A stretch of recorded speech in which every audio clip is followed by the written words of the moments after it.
Chapter 1. An Introduction. Remove the hood. Tsukachi ordered. Izuku obliged him by taking off the hood and shaking out his bright green curls with a smile.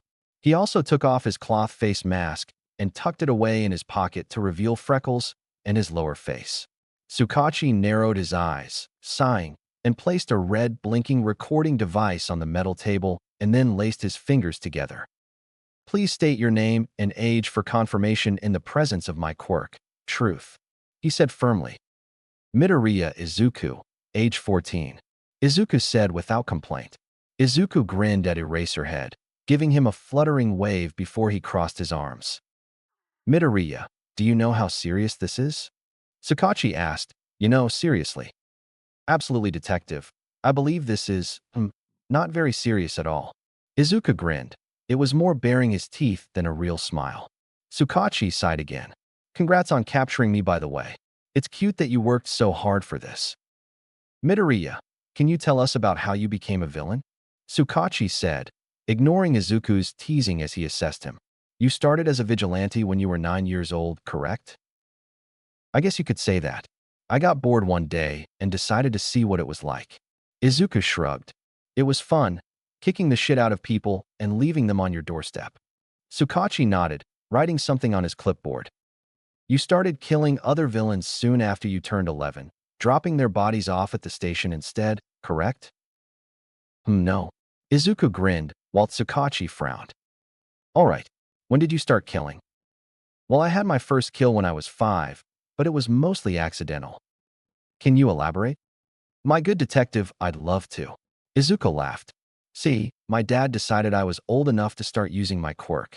Unfortunately, my first test subject had a mutation quirk, and he didn't survive. Poor thing. His wings were torn off him in such an unpleasant way. Izuku clicked his tongue and grinned wickedly. Unpleasant, but beautiful. Tsukachi was frowning, flipping through the thin folder of information they had on the villain. Drop off. Izuku never liked the name, but it was accurate enough. He did drop off villains at the stations, after all, dead or alive. We haven't had any reports of your quirk doing anything like that. Tsukachi frowned. We haven't had any reports of your quirk at all. Well, that's because I kill the ones I use my quirk on. Can't have them spilling my secrets before I'm ready now, can I? Tsukachi frowned harder at Izuku's flippant tone. Can you state your quirk for the record, in the presence of my quirk, Truth? I can. Quirk, Steel, at your service, detective. Izuku gave a little bow, grinning wickedly as Tsukachi went dead pale. Ah, cute. You've guessed who my father is, then? Tsukachi. Eraserhead turned to his partner, looking at him with narrowed eyes when Tsukachi said nothing in response. We're sending him to Tartarus. Tsukachi said immediately, which made Eraserhead blanch. What, why? He's a child. His father is the most feared villain ever, Eraser. Tsukachi stressed, dark eyes glued to Izuku's wicked smile. He's the son of the boogeyman of the underground. Seriously? Come on, Tsukachi, that's irrational. There hasn't been any proof he even exists. He's a legend. I've seen him, Tsukachi said as he turned to Eraserhead, taking his eyes off Izuku for the first time. All Might went against him 5 years ago and defeated him. He's known as All for One. Oh yeah, Dad was mad about that, by the way. Izuku said, rolling his eyes. Mama smacked him for it when he got home.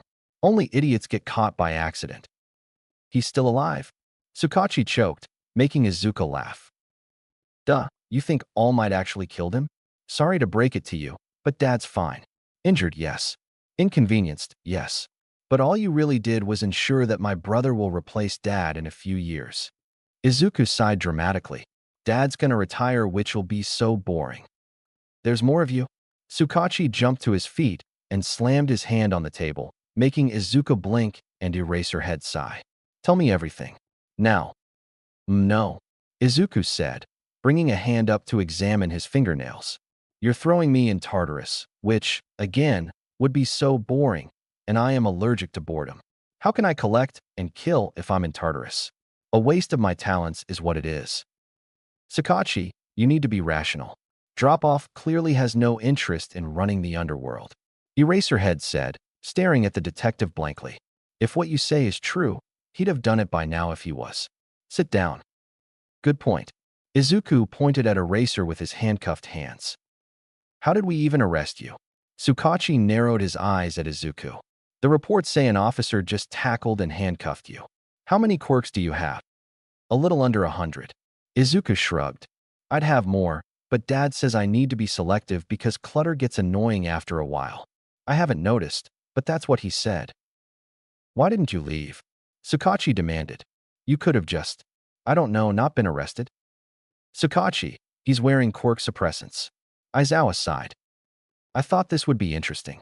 Izuku shrugged, answering Tsukachi's question. You've been trying to catch me since I was 9 years old. I figured I'd give you a chance to have your fun.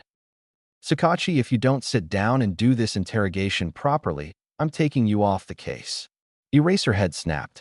Tsukachi stilled, staring the hero down, then sat back down stiffly. Fine. He cleared his throat and picked up the file again. So your quirk is called Steel? Can you elaborate? My quirk allows me to take the quirks of others and use them for myself. Izuku rolled his eyes.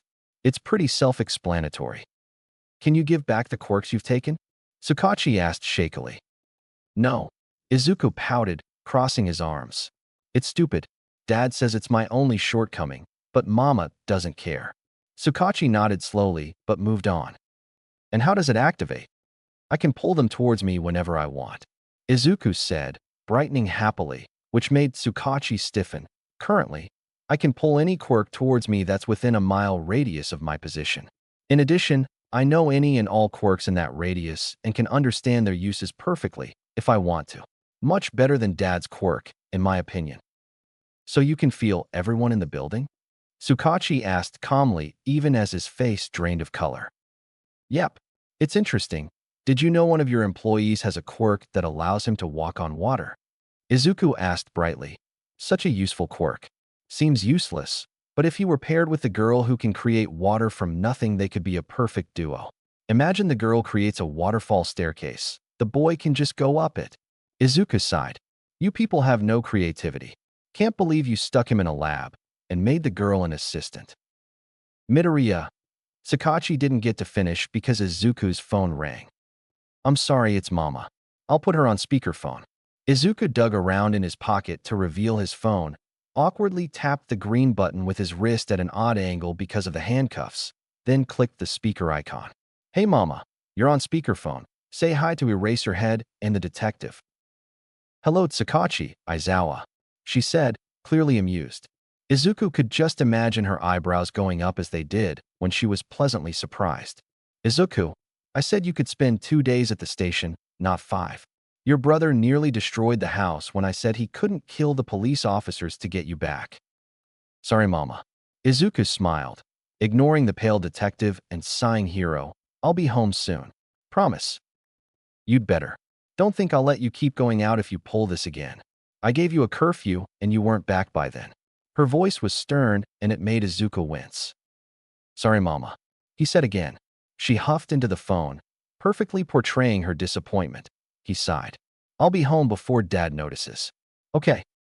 Well, hurry up. He gets back tomorrow. Yes, Mama. Love you. Love you too, baby. Go easy on Tsukachi. You know his quirk gives him migraines. She hung up then, and Izuku sighed. He tucked his phone away and smiled at the duo across the table. I'd better go. Mama was very clear. You think we'd release you just like that? Eraserhead raised an eyebrow, but then his eyes went completely colorless and blankly white. What the?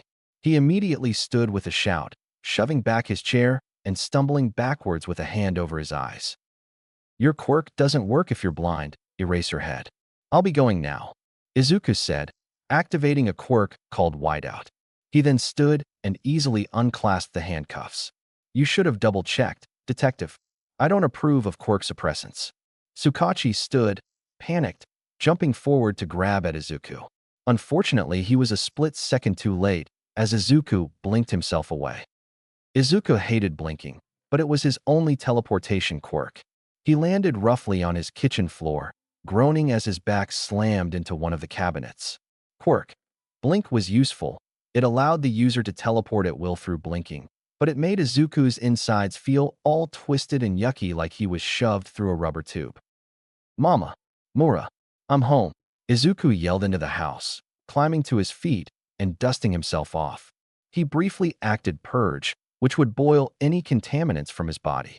It was to make sure the tracker they'd slipped in his food was burned away and destroyed. Honestly, did they think he wouldn't notice? Tomura came crashing into the kitchen, slamming into Izuku as he grabbed him into a tight hug. "Why did you get yourself arrested? That was stupid. Now they know your stats, idiot." "I know, Mura, but I wanted them to." Izuku laughed, gently pulling away and grinning at his brother's glare. "They were getting bored, and I heard Tsukachi say he was considering handing my case off because he was tired of me. Can you believe it?" "Yes." Tomura deadpanned, earning a punch in the arm. They both laughed. "Sensei's coming home tomorrow." "Tomura, we've talked about this." Their mother appeared with a soft smile. "He's not a teacher. He's your dad. He's nothing like that horrible man you called a father, though, remember?" "Yes, mother," Tomura said softly, making Izuku smile. Inko gently caressed his face and then kissed his forehead. "Anyway, Dad is coming home."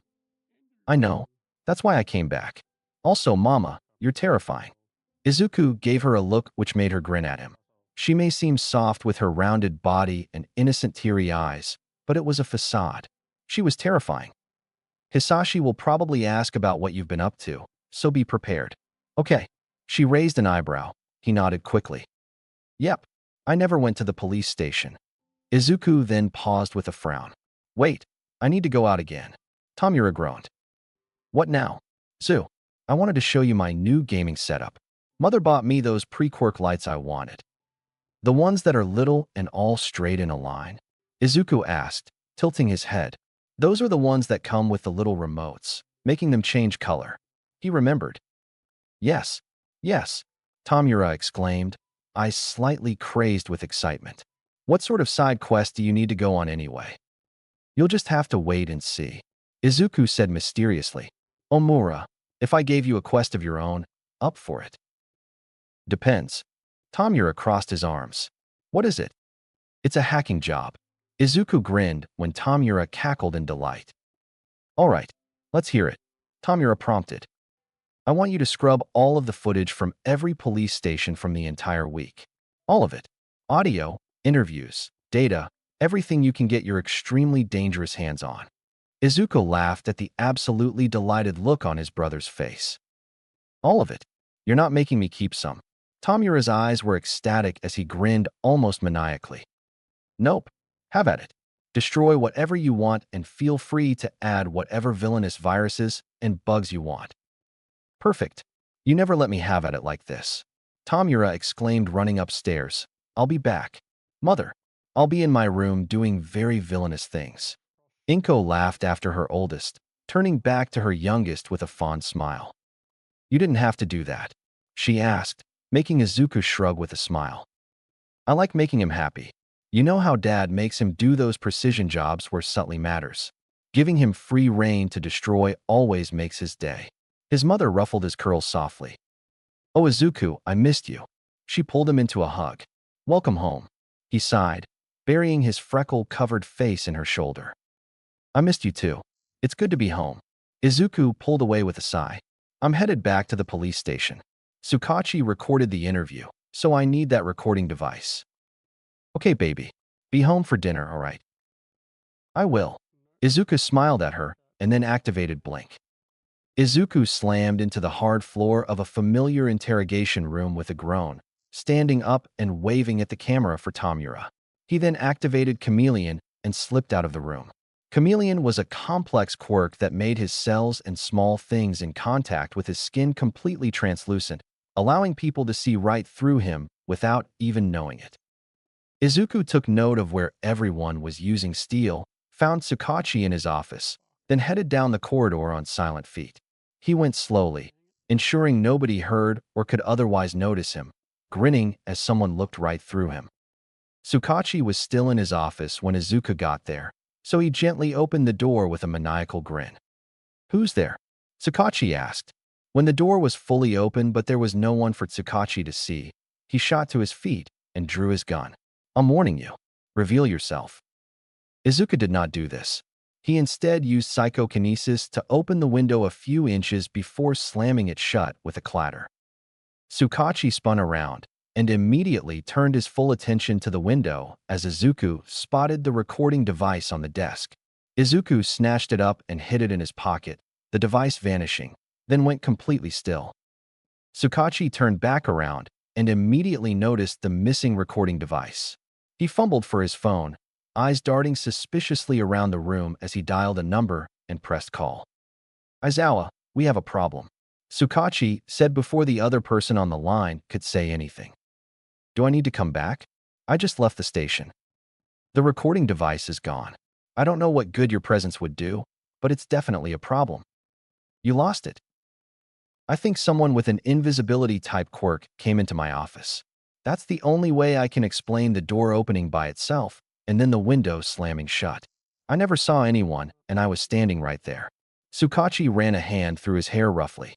"I hadn't even downloaded the interrogation yet. We have no proof it happened at all." "What about the camera footage?" "Interrogation rooms have audio," Eraserhead said calmly. "Think rationally, Tsukachi. You're panicking." Okay. I'm sorry," Tsukachi muttered, taking a deep breath. "It's just, the commission needs to know about this. You know how they are. They won't take anything seriously unless proof is shoved down their throats. Call me back when you've figured it out." Eraserhead promptly hung up on the detective, and Izuku grinned. If the only proof Midoriya Izuku, son of AFO, existed in the footage and the device in his pocket, then Izuku was golden. He got what he wanted. He had Tsukachi's attention, scared the hell out of him, and nobody had any proof he'd done so. The best part was that nobody else had seen his face. Nobody besides Tsukachi and Eraserhead. Izuku knew this because no one had been watching the interrogation behind the double-sided mirror, and Izuku hadn't shown his face, hair, or even his eyes to anyone during the days in his cell. It was flawlessly executed, just as he had planned. Izuku stayed only a minute more, watching Tsukachi sit back down at his desk and try to pull up the footage that Tamura was destroying. Izuku was immensely pleased at the panic on Tsukachi's face. No, Tsukachi exclaimed, smashing buttons on his computer in frustration. "Damn it," Izuku laughed, making Tsukachi stiffen and snap his eyes to Izuku, but it made no difference. Using Blink and deactivating Chameleon, Izuku was home the next second while immediately landing on his ass in Tamura's bedroom with a defeated groan. "It's hilarious watching you use that quirk, Zu."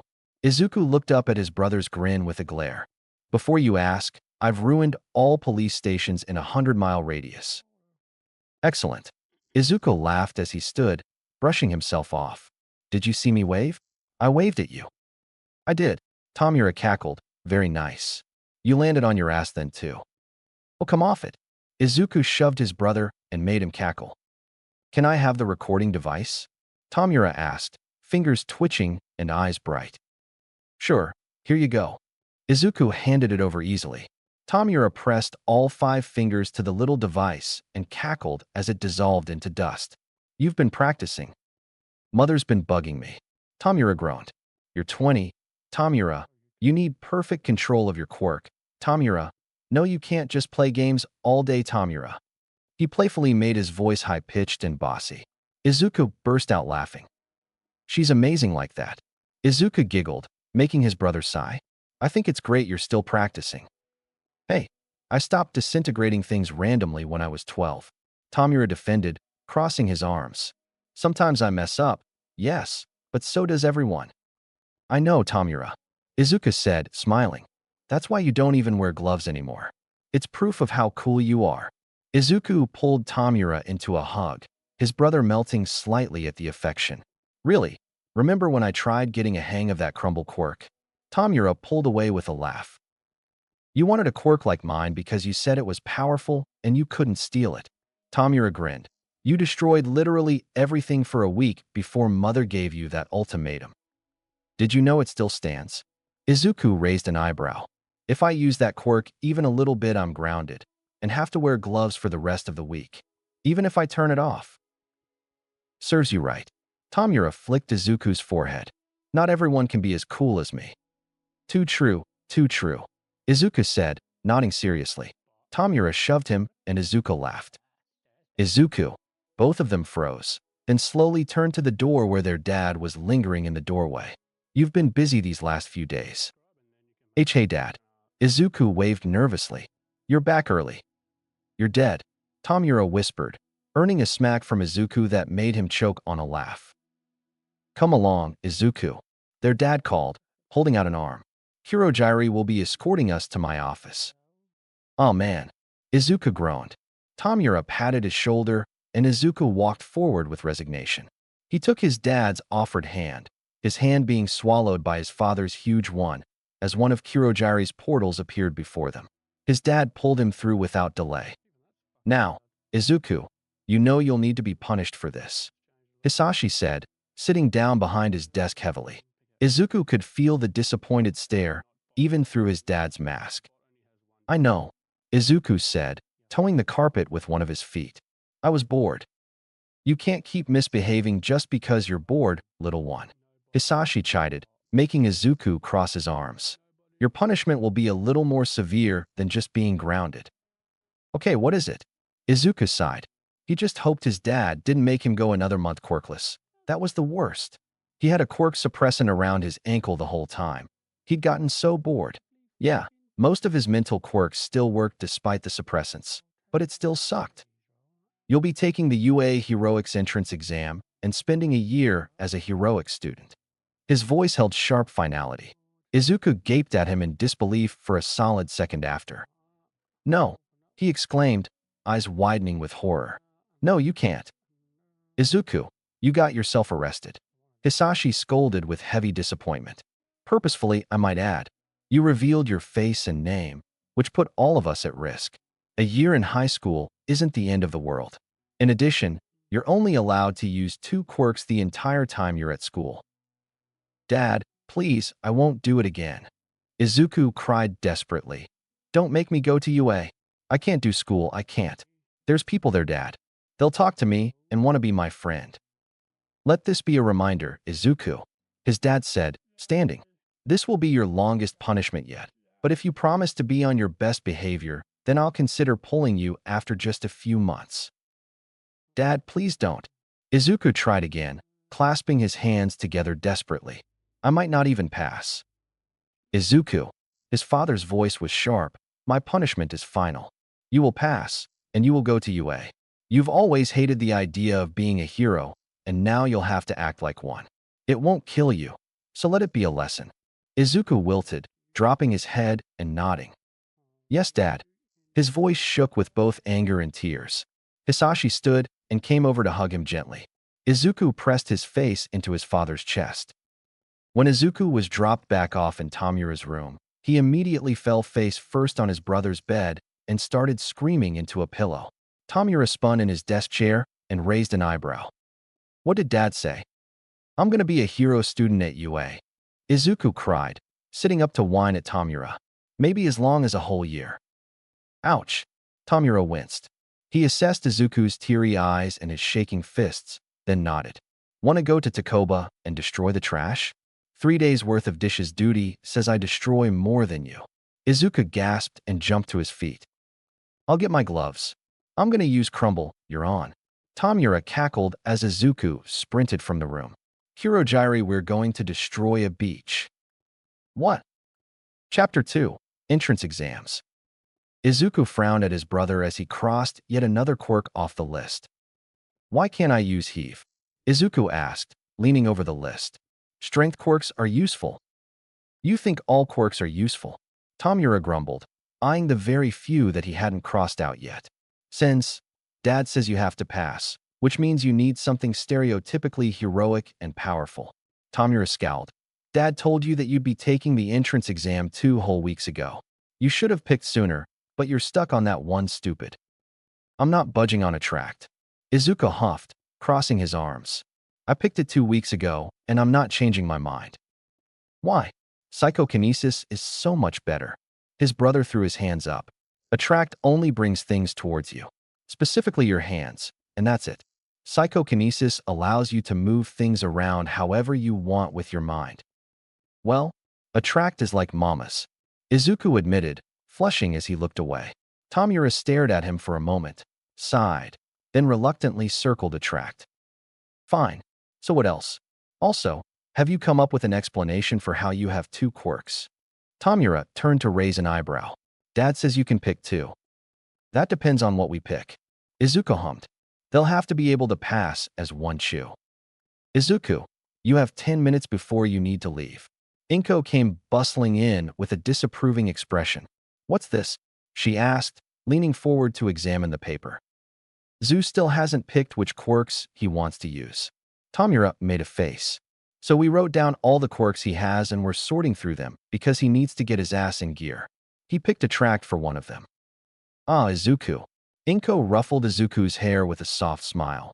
He glared at the wall with his face still red. I think push would be a perfect secondary quirk. It's centered in the hands too. You could call your quirk push and pull. Say it's based on mine. Genetics are so random it would make sense that the quirk could mutate to be more powerful. I like it. Izuku beamed, then started tapping his brother's shoulder repeatedly. Mura, I want that one. Ugh, fine. Tamura circled push with a sigh. You'll be a little weakling of a hero, Zu, but fine. Don't forget the new address on your way back. It's not new, Tamura. It was Mama's apartment that Dad kept even after she moved here to be with him. Izuku corrected. Yeah, well, I say it's new. Tamura huffed. I've never been there. I already told you, Tamura, you don't have to live there if you don't want to. Inko said, smiling at him. I know you like it here, and don't really like Hisashi's Hue quirk. I want to, Tamura said immediately. I want to. Staying here without you and Zu would be awful. He looked down at his lap, so Inko bent down to hug him gently. I know. You're sure you're okay with it? Hue isn't that bad. It just feels like being dunked in ice water briefly. Tamura sighed, and Izuku laughed. What colors are you going to pick? Izuku asked. Hue only changes hair and eye color. I'll keep my red eyes, but my hair's gonna match yours. Tamura said, turning to grin at Izuku. Except mine won't look like a piece of broccoli. Hey, Izuku said, reaching up to touch his messy curls with a pout. That's so mean. Mama, Mura is bullying me. She laughed, patting his cheek fondly. Come on, Izuku, you need to go? Hirojiri will take you to the apartment, and you'll take the train from there. Okay. Izuku nodded in acknowledgement. Tamura and I will be moving into the apartment while you're gone. Everything should be set up by the time you get home, so don't worry too much. Sakachi should visit in the next few days. Eraserhead will see me testing and inevitably know when I pass, so make sure everything really is set up. Izuku reminded her as he grabbed his backpack. Bye, Mura. Go lie your murderous little ass off, Zu. Tamura grinned. Izuku laughed and kissed his mother's cheek as he stepped into the portal that had appeared in the doorway. He stepped out into a very empty apartment. There was no furniture, but also no dust. It was clean and polished, as if the occupants had only just moved out to make room for them. The floors were nice, clean and pretty, though bland. Izuku smiled. It wasn't home, but it would work. Shouldering his backpack, Izuku opened the front door, then locked it behind him with the key he'd been given for his perfectly normal home that most definitely wasn't full of villains. Nope. Duh. Izuku sighed as he took the train to UA, already resigned to his inevitable success. The UA entrance exam was a test against robots, but they handed out heroic points like candy. All Izuku had to do was destroy some robots and save a few kids, and bam, he's hero material. Upon his arrival at UA, Izuku rather immediately fell out of place.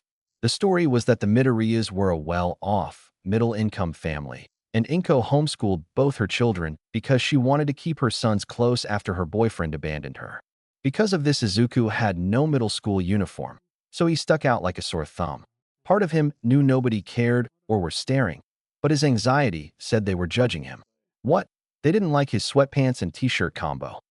People were grouped by school, and since Izuku didn't have a school, he was plopped right near the front with the Nabu City Middle School.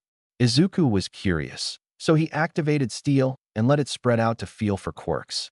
It was immediately assaulting him with the knowledge of quirk after quirk after quirk, and it made Izuku's head spin with need. One in particular, 2 seats down, had a hypnosis quirk that could put people in submissive and mindless states that make them susceptible to the commands of the user. It sounded amazing, and he wanted it. To distract himself, Izuku began to doodle on a piece of paper. However, he quickly became bored and decided to try and turn it into a paper airplane. The folds were sloppy, and it was a little bit of a mess, but it sort of looked like an airplane. Mike was talking, but Izuku didn't care. Would his airplane even fly? Probably not. He wasn't outside where there was wind. He was also in the front row. Where would he even throw it to? If he threw it up at the students in the back and used push, maybe it would work? He could try. Izuku stuck out his tongue in concentration and then threw it as hard as he could, pushing it up and into the air. He gasped in delight as it flew, seeing it float upwards, but then a boy stood up at exactly the wrong time. The airplane smacked right into the boy's face and bounced off his glasses. Izuku burst out laughing in the following silence. "Did you throw that?" The boy glared while Izuku laughed. "This is a serious orientation. You are disrespecting UA by doing such childish." "Yes, it's mine," Izuku interrupted, wheezing. "Here, throw it back." The boy glared, pushing up his glasses. "No, you threw it at me, and it's only fair you don't get it back." Izuku frowned. "That's rude," Izuku said, offended. He then made a grabbing motion, and the plane floated out of the boy's hand and back into his palm. Izuku pouted in his seat, crossing his arms as Mike called everyone's attention back. Izuku brought out another sheet of paper and started again, making another airplane. The second one came out better, less sloppy, and the lines more crisp. He beamed at it when he was done.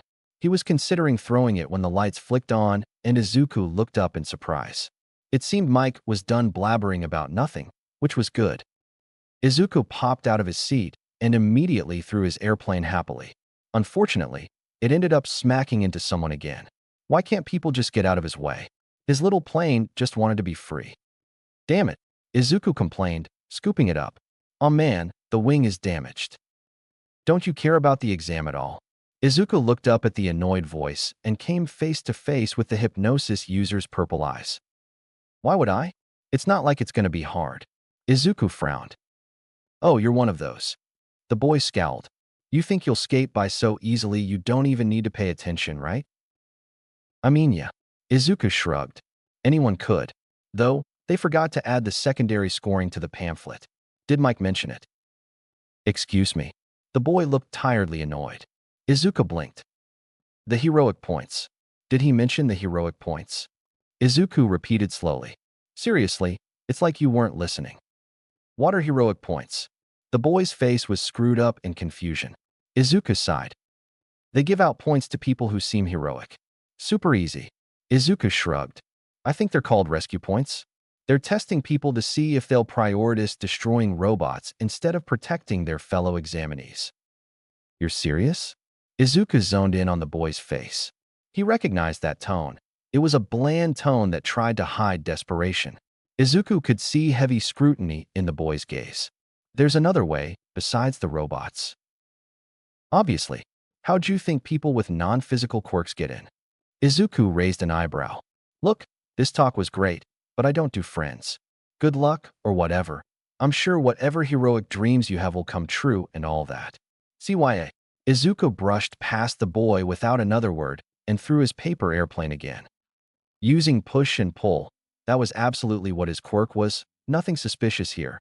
He made it swish through the air away from him and back without issues. He made sure to aim above people's heads to avoid more crashes. The wing was already bent, and that was just annoying. Izuku sighed as he arrived at the testing grounds. So he threw his paper airplane one more time and pushed it all the way up and over the wall and into the city. He smiled as it disappeared. When a hand came down on his shoulder, Izuku reflexively reached back and grabbed the muscular arm of the person and promptly threw them to the ground at his feet. The boy in blue went up and over Izuku's shoulder and slammed back first into the ground. Izuku dusted off his hands and bent down to glare at the boy who had the wind knocked completely out of him. "What the fuck did you touch me for?" Izuku exclaimed angrily. "It's extremely rude to touch people without permission, idiot." The boy on the ground gasped for breath as Izuku took a step back, and he slowly climbed to his feet shakily. The people around them were staring, But Izuku didn't care as he crossed his arms and waited for the boy to speak. You shouldn't attack people for touching you. The boy scolded, winded slightly. I only meant to ask if you're taking this exam seriously. You can do that without touching me. Izuku scolded. Seriously, EW, don't you know about consent? Some of the people around him snickered as Izuku put his hands on his hips. Besides, who cares if I'm taking the exam seriously? Isn't that better for you? If I fail, you're more likely to succeed. Lay off, asshole. Izuku then marched away and crossed his arms as he glared at the doors. He already wanted to leave. Start. Izuku glanced up at present Mike before jogging into the arena. Other people were running, but Izuku just calmly jogged. Robots burst out in front of people, and Izuku reached out a hand with a grin. Using pull, he ripped the control panel right out of its chest and threw it into the street with a little of push. Following the group, Izuku randomly yanked the cores out of robots that he could, but he also occasionally pulled people out of the way of lasers when he could. They always cried out in surprise, but Izuku didn't care. Safety first, and all that heroic shit. Izuku was horribly bored by the time the ground started to shake. He briefly considered it to be an earthquake, but his mind was abruptly changed when he saw a massive robot climbing out of the ground from between two buildings. Izuku laughed upon seeing the terrified expressions on the examinees and grinned at the robot. It would be fun to take down. If only he could use separate. It allowed the user to turn anyone inside out with a single thought. He'd never used it, but was sort of dying to find an excuse to. The robot slammed a fist into the ground, cracking the concrete and blowing debris everywhere. Izuku would have grinned, but instead he sighed. A girl was stuck, and Izuku was a nice and perfectly heroic examinee.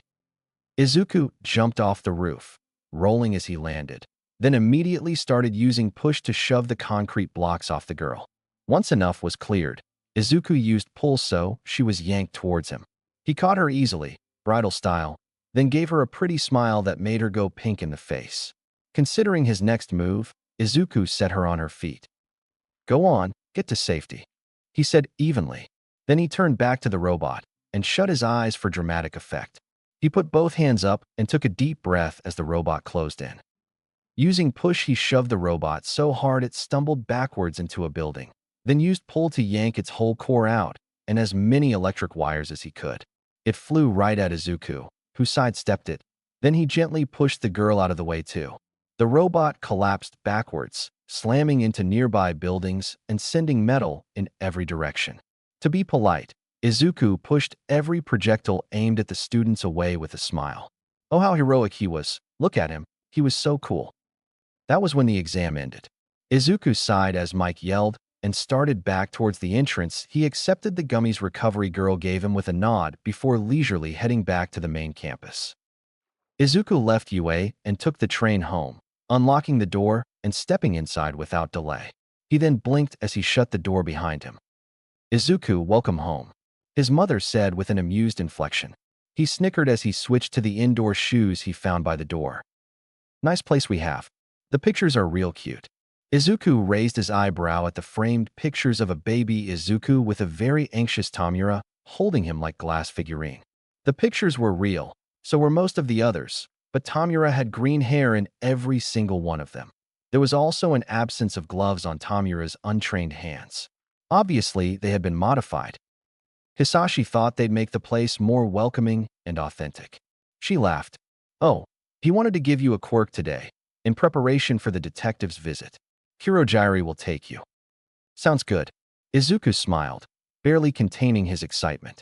Because Kurogiri was seemingly omniscient, he appeared as if called and created a portal directly beneath Izuku's feet. Kind of him. Izuku. Izuku heard his father's voice as he fell through the portal and slammed into the floor of his father's office with an oof as he landed on his ass. Hiya, Dad. Izuku wheezed as he climbed to his feet. His dad smiled. The detective plans on visiting tomorrow morning. Everything is going as planned. I still can't believe you officially added us to the quirk registry. Izuku groaned, rubbing his aching tailbone. Spies are handy. I'll give you that. You put your fake quirk on your application and the apartment's address. Adjustments needed to be made. Identities created, families moved, and all that. His father smiled. Here, I have a quirk for you. Izuku walked over to stand by Hisashi's desk and let his dad put a hand on his head. The new quirk felt like lies. It felt like smoke, untouchable, able to slip through fingers without resistance. It curled inside his throat, as if mist and secrets spilled from his lips and leaked from his vocal cords. It tasted like protection melding with his mind. It made him shiver. It's an immunity quirk. Izuku gasped as he felt the drawback slam into him in response to the new quirk. Izuku had never been drunk, but damn did it feel like it whenever he got a new quirk. His head was spinning, and he felt like giggling like a maniac. It allows the user to block mental quirks. It activates manually, like a switch. Exactly right, Izuku. His dad praised as Izuku shook his head to clear his jumbled thoughts. It means, when activated, you'll be protected from analysis quirks, search quirks, and anything mental that can't be otherwise avoided. Now, why have I given this to you? Detective Tsukauchi. Izuku blinked. This way I can lie to him, instead of just answering evasively. Right again. Hisashi grinned. Your mom had a boyfriend who abandoned her before she met me and had you, so she can imply he was your father instead of me. She has helped with Tamura's education, so she has no need to lie. She'll have to be careful, though. They cannot arrest any of you because everything you tell them will be the truth, according to Tsukauchi's quirk, but they can arrest your mother and brother if you don't take control of the situation.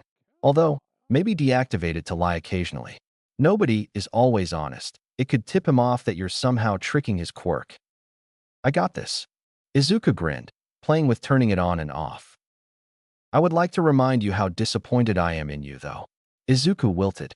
Showing your face to the detective without any kind of caution or thought put us in danger, and I am trusting you to make it right. I know. Izuku swallowed heavily. And I'm sorry. Don't fail me, Izuku. All for One said softly. Don't worry, Izuku smiled. I have a family to protect. Izuku, get the door. Inko called sweetly as the doorbell chimed the next day. Izuku climbed off the couch, abandoning the fake homeschooling papers his mother had laid out for the occasion. All part of the facade. Can I help you? Izuku asked, frowning as if he were confused as he opened the door. We're not expecting guests. He made sure Quirk Immune was active before he said it. Midoriya, we'd like to come in. Tsukauchi said with a harsh glare. Eraserhead was behind him. He had cleaned up, his hair was tied back, and he was out of his baggy hero jumpsuit. Izuku frowned harder at them. I'm sorry, you can't come in. Izuku said. I don't know who you are, and strangers aren't allowed inside. Tsukauchi recoiled physically, turning to Eraser with an expression that screamed what the fuck. He's telling the truth. Tsukauchi muttered to Eraserhead under his breath. They probably thought Izuku couldn't hear it, but he did. Listen In was a hearing quirk he'd picked up when he was about 12 to sharpen his hearing. It allowed him to hear conversations he otherwise wouldn't be able to hear. Not super powerful, since it only allowed him to hear conversations and not all sounds, but definitely handy. Bye. I hope you have a nice day. Izuku went to shut the door, but a hand shot out and grabbed it, preventing Izuku from shutting it. Wait! Tsukauchi exclaimed. Izuku slowly opened the door wider again with narrowed eyes. I am Detective Tsukauchi, and this is Pro Hero Eraserhead. We're here about your application to UA. Oh, are you here with my exam results? Izuku raised an eyebrow. I was told they'd send a letter, and it's way too soon. Are you sure you're from UA? Do you have proof of identity? Inko appeared behind Izuku, her eyes wide and innocent. Tsukauchi nodded to her. Yes, ma'am. He pulled out his police badge and showed it to her. Eraserhead flashed his hero license. Well then, come on in. She smiled and Izuku stepped aside with a reluctant frown painted on his face. Izuku flopped down on the couch and started mindlessly doing the math that he was supposedly meant to be doing for his imaginary homeschooling. You can sit if you like. Izuku heard his mother say. The detective and Eraser came inside and sat down on the opposite couch, while Inko came to sit next to Izuku. He pretended to be focused on his work as she ran a hand through his curls and glanced at his work with an approving nod.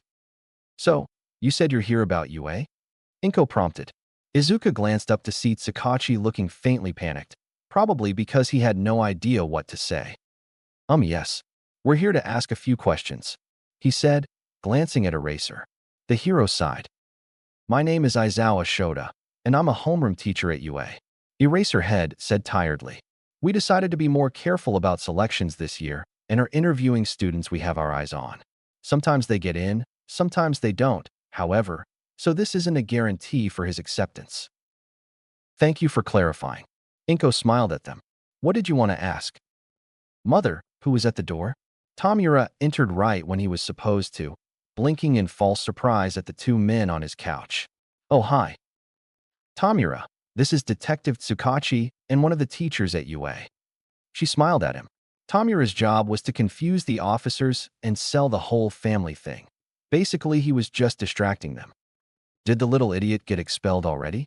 Tamura grinned, coming over to ruffle Izuku's hair. Hey, mean, Izuku said, looking up to stick his tongue out. I did not. I wouldn't be surprised if you did, you little menace. Tamura teased. Izuku turned off Quirk Immune for only a moment. I am not a menace. Izuku stated, I am a treasure. He then activated Quirk Immune again. Tamura laughed and grabbed one of Izuku's homework sheets and held it above his head. What ya gonna do, shorty?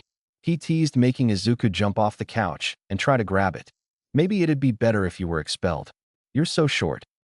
Give it back, Izuku exclaimed while laughing, then ran after his brother as Tamura dipped. Boys. Oh dear. They heard their mother sigh as they ran out. This quest is the best, Tamura declared as Izuku slammed his bedroom door dramatically. Tamura ripped the paper in half and cackled. Did you see their faces? No, but I bet they weren't very happy. Izuku giggled. Come on, give me the homework. I gotta go and complain about my horribly mean older brother. Tamura snickered as he handed it over. Wanna play Mario Kart after they leave? Absolutely. Izuku grinned. He waved to his brother and then left the room with mock annoyance in his expression. Mother! Izuku yelled into the house. He heard her dramatic sigh as he came back into the room with a frown. Mora ripped up my maths. Oh baby, I'll print you another one. She used pull to gently take the papers from him as he crossed his arms. He locked himself in his room, so I can't even rip up his maths. Izuku scowled. You know how he feels about maths, Izuku. He'd probably thank you for it. It was true, and it made Izuku huff in amusement. Sorry, detective, you were asking about Izuku wanting to be a hero? That's right. I want to know why he applied to UA. Tsukachi nodded. Inko looked at Izuku pointedly, and he plopped down with a sigh. Time to lie. Heroes are annoying, and sometimes they don't do things right. Izuku huffed, trying to decide on his fake motivation to be a hero. I think I can make a difference. I know I'm abrasive, and I don't like making friends, and the only person I really like is my brother, but saving people sounds sort of cool. He smiled at the two men. Besides, I think a desk job would be so boring. Tsukachi shuddered visibly at the word, but his mother laughed. You've been saying that for years, Izuku, she said, smiling. Izuku has always said he'll never ever do a desk job. He can't stand being bored. Izuku grinned at her, then looked back at his papers as if deciding which one to do next. Is there anything else, detective? No, I believe I have everything, he said, obviously frustrated and confused. You'll receive the results of your exam by the end of the week. Izuku looked up to grin at them with a nod. As the two men left, Izuku activated range, a more advanced hearing quirk that he hated because it allowed him to hear any and all sounds in a 100-foot radius, even through walls. It always gave him a migraine trying to focus with it active. He shut his eyes to concentrate on the two men who shut the door behind themselves. He must be getting around my quirk somehow, Izuku heard Tsukachi say immediately. At the station he admitted he was Midoriya Izuku. This kid, that's definitely drop-off. Or drop-off had a way around your quirk. Aizawa sighed. I don't see any evidence Midoriya Izuku is a villain. He said he wants to be a hero. I already said he must have a way around my quirk. Tsukachi said. They even look the same. Same face, same name, it can't be a coincidence. Tsukachi, has it ever occurred to you that drop-off might have a quirk that allowed him to shapeshift? Eraser responded tiredly. It's likely he showed us a false face to throw us off. Drop-off was intelligent, cocky, and uncaring to a fault. The Midoriya we just met is intelligent, childish, and honest. You only signaled one lie the entire time, and it was when he denied being a menace to his older brother. But Drop-Off has a brother. Do you have any idea how many people in this world have brothers? Eraserhead sounded absolutely done with life. It made Izuku grin. Whoever Drop-Off is, that's not him. The Midoriyas are innocent. I don't get it, Sukachi said, completely ignoring Eraserhead's words. The mother said she had a boyfriend who left her before Izuku was born. Could that have been all for one? Sukachi, I'm serious. Drop it. You heard what Drop-Off's mother said on the phone. She clearly stated all for one was still around. Clearly he didn't abandon anyone.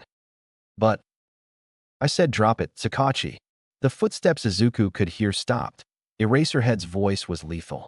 I'll remove you from the Drop-Off case if you keep accusing an innocent child. He passed your little test, and he did it with honesty. The evidence says it's not him. Leave them alone. Satisfied, Izuku opened his eyes and turned off the quirk. It had already given him a headache. So what did they say? His mother asked, raising an eyebrow. We're safe. Izuku sighed, rubbing his temple ruefully. Sukachi is mad, but Eraser yelled at him for accusing an innocent family and not letting it go even after proof they were innocent. Sukachi will definitely still be suspicious, but Eraser is on our side. Wonderful. She laughed. What did they ask while I was with Tamura? Izuku tilted his head. They just asked about your father. Inko grinned. I told them I was abandoned by a boyfriend before you were born. They didn't bother asking how long ago it was, so I didn't mention it was when I was 19. They assumed he was my father and abandoned you while you were pregnant with me. Smart. Izuku laughed. His mother smiled fondly, then grinned. I'll make katsudon for dinner for the occasion. She grinned even wider as Izuku gasped. Oh, thank you, Mama. He hugged her tightly and then pulled back with a laugh. I'm off to lose horribly at Mario Kart, bye. His mother's laughter followed him through the house, and he grinned. Another day, another villainous success. What more could he ask for, really? Chapter 3. Acceptance. Izuku was dragging a body to the police station, humming. He'd taken another quirk. It was impossible to pass up. Feature Shift allowed the user to change and mold their features however they want. Colors, shapes, everything. It was annoying it only applied to the face and hair, though. Imagine the possibilities if he could add extra arms to himself. That was a spectacular quirk. Currently, Izuku was wearing a face that looked like Tamura's. He had a skin rash across his eyes and a scar through his lip, messy and long blue hair with red eyes and no freckles. He also changed his vocal cords a little, which was why he was humming. In general, Izuku found the sensation of Feature Shift uncomfortable. It felt like his skin was stretched too far and yet pinched in every way. His hair felt like he'd been wearing a ponytail for too long, and his throat hurt like he'd been screaming all day. Not impossible to manage, but also not very pleasant. As he reached the station, Izuku threw the body at the door and smiled at the satisfying thump it made against the glass. The doors didn't break, and he couldn't see through the frosted tint, but the glass always made a happy little noise. Sukachi seemed to be camping by the door, though, because he burst out of the police station and tripped over the body, making Izuku laugh. It felt odd with his new vocal cords, but a laugh was a laugh no matter what voice did it. Drop off. You fooled Eraser, but you can't trick me, Sukachi yelled. Oh, did you finally guess that I was the one to steal your adorable little recording device and all the camera footage? Izuku asked, playing dumb. So it was you, Sukachi exclaimed. Damn, giving myself away. Oopsie, Izuku laughed, and then quite suddenly Eraserhead's scarf came out of nowhere and yanked him backwards. Hey! Izuku activated Blink, but his hood snagged and came right off as he landed a short distance away from Eraser. He landed in a crouch, trying not to wobble too much, and then he glared at Eraser. Well, that was rude. Izuku pulled his hood back up and tucked his blue hair behind his ears so it didn't get in his face. Maybe he should clip his hood on. It had fallen off before. What? Izuku looked at Sukachi and found him staring at Izuku's red eyes in disbelief. I bring you a perfectly good villain body, and this is what I get. Izuku teased, standing up from his crouched position. How inconsiderate of you. We arrested you once, and we'll do it again. Eraserhead said. Izuku gave him a fleeting glance and grinned behind his mask. I'd like to see you try. Izuku blinked away with a grin and then landed on his ass in his kitchen. It wasn't until he'd melted his features away and hopped to his feet that he realized he'd teleported to the wrong house. Sighing, Izuku blinked again and crashed into the correct kitchen back at the apartment. Oh hey Zu. Izuku looked up to see Tamura grinning down at him. Hey Mura. He replied. What's you hey? His older brother kicked him in the shoulder and then laughed at Izuku's pout. That was mean. Izuku sat up and rubbed his shoulder dramatically. Mama, Tamura kicked me. Don't provoke him if you don't want to get kicked. Inko's voice rang through the house. I didn't provoke him. Izuku yelled back, offended. I was minding my own business. Suyour Izuku, she called. Izuku glared at his brother who was shaking with silent laughter and a hand over his mouth. You're dead. Izuku grinned. Tamura sprinted away, and Izuku jumped to his feet to run after him. Tamura slammed his bedroom door, but Izuku blinked into Tamura's room and slammed into his brother hard. Oof! They tumbled to the ground and Tamura hit his elbows harshly on the floor, while Izuku landed on top of him. Uh-huh. I have you now. Izuku pressed his hands to his brother's chest to hold him down, but Tamura's legs twisted against his and rolled them as he grinned widely. Hey, boys! They both froze and looked at the door as their mother pulled it open. She sighed. Break it up you two. Izuku, your letter is here. Inko gave them both a stern look and left the room. Ugh. Izuku dropped his head in defeat, and Tamura pushed off him with his hands on Izuku's chest. Hey! Izuku wheezed as Tamura climbed off him and sent his brother a glare. You started it. Tamura shrugged as Izuku climbed to his feet. I did not. Izuku exclaimed. You kicked me. Nope. Tamura grinned. I was minding my own business and you started chasing me. Izuku, stop bothering Tamura and come open your letter. Inko called from the living room. I hate you. Izuku hissed at his very smug older brother. This isn't over. Tamura just stuck out his tongue. Izuku and Tamura headed into the living room, but they ended up having a minor shoving competition in the hallway that Izuku won when Tamura hit the wall. Here, Inko smiled as she handed him a thick, white envelope. Izuku glared at it before he took it from her. He opened it with an unhappy frown while Tamura grinned unsympathetically, and then all three of them blinked in surprise when a heavy disc fell out of the envelope and landed on the floor with a thud. Then All Might's face was on their living room wall. I am here, as a projection. Tamura shrieked, backing up with a glare that could cut glass and clutching his hands to his chest so he wouldn't accidentally decay something in his anger, and Izuku recoiled harshly enough to bump into Tamura with a shriek of his own. Their mother, of course, simply glared at the projection and crossed her arms. I came to this town to work at UA, and I am here with your exam results. All Might's in Mizutofu, Tamura exclaimed. He's teaching at UA? Izuku screeched at the same time. Inko shushed them both. You received top marks in the written exam. Excellent work, young Midoriya. On top of that, you collected 68 points in the practical exam. However, All Might held up a pausing finger with a grin. There is also a secret scoring given by a panel of judges, as another basic ability we at UA look at. A scoreboard showed on the hologram, showing 53 RP and 68 VP in first place. Midoriya Izuku was written right next to it. Midoriya Izuku, 121 points. All Might declared. I take it back, push and pull is completely OP. Tamura blurted. Izuku grinned. The scoreboard disappeared to show All Might holding out a beckoning hand towards the camera with a wide smile. Welcome, young Midoriya. This is your Hero Academy. I might pass out. Izuku groaned. Why this year? Why me? Hirojiiri, take me to Dad. I need to ask him to fake my death. Hirojiiri materialized in a swirl of purple, but no portal opened. Your father sends his regards and warns you to exercise restraint. Hirojiiri said calmly as Izuku choked. All Might is not your goal. You are to continue your punishment with no changes. God fucking damn it. Izuku raged. What about me? Tamura asked excitedly. Can I kill All Might? No. Can I kill All Might? Inko asked with narrowed eyes. Also no. This is it, I'm done for. Izuku lamented as he fell face first onto the couch. I'll die because my blood pressure gets too high from restraining the urge to use separate on All Might. Oh, Izuku, Kirojiri said, making Izuku look up from his moping. Your father wants to compliment you on your stunt at the police station today. Huh.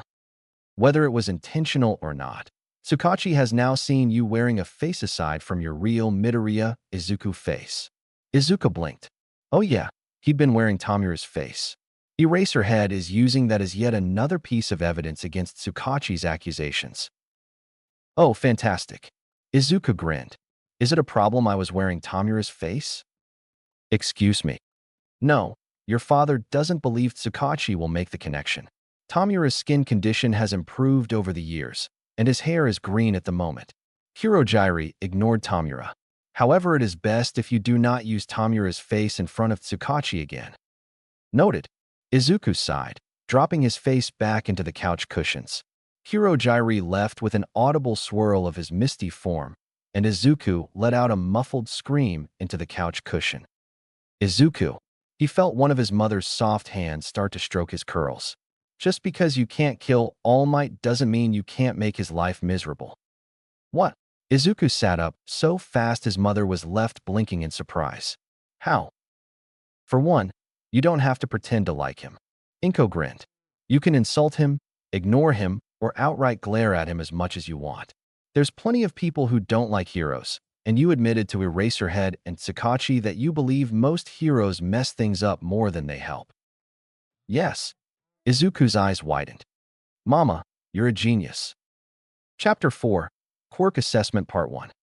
I want to die, Izuku declared, glaring at his reflection. I think you look good, his mother said brightly, brushing a curl out of his face. No, I'd want to die too if I was wearing a UA uniform, Tamura said thoughtfully, not to mention the shoulder dots. Embarrassing. What's wrong with the shoulder dots? Inko frowned, reaching to touch the single metal stud on the uniform's shoulder. Each course has a different number of dots on their shoulders. Izuku sighed. Hero course has one, closest to their neck. General education has one dot in the same spot, and another one lower on the shoulder, and so on. You get the idea. See? Tamura snickered. Hero course. Talk about embarrassing. Mura, I will hunt you for sport. Izuku snapped, making his brother laugh. Here I am with a present for you, and you're handing out threats. Tamura let out a dramatic sigh. I guess you don't want it. Suddenly, I'm no longer feeling murderous. Izuku grinned and made grabby hands at his brother. Gimme. Tamura laughed, and he pulled a black binder out from one of the living room tables and handed it over. You told me about making those paper airplanes during the orientation, Tamura said as Izuku opened the binder. That's paper specifically to help idiots like you make airplanes properly. Oh my gosh, Izuku exclaimed, beaming. Thank you, Tamura. Don't mention it, Zu. Tamura messed up his curls with a grin. You have to go, Izuku. His mother smiled fondly, looking between Izuku and his brother fondly. Wouldn't want to be late on your first day? Yes, I would. Izuku grumbled, crossing his arms. He tucked the binder away in his bag, and then he pulled the backpack on to awkwardly adjust the uncomfortable straps.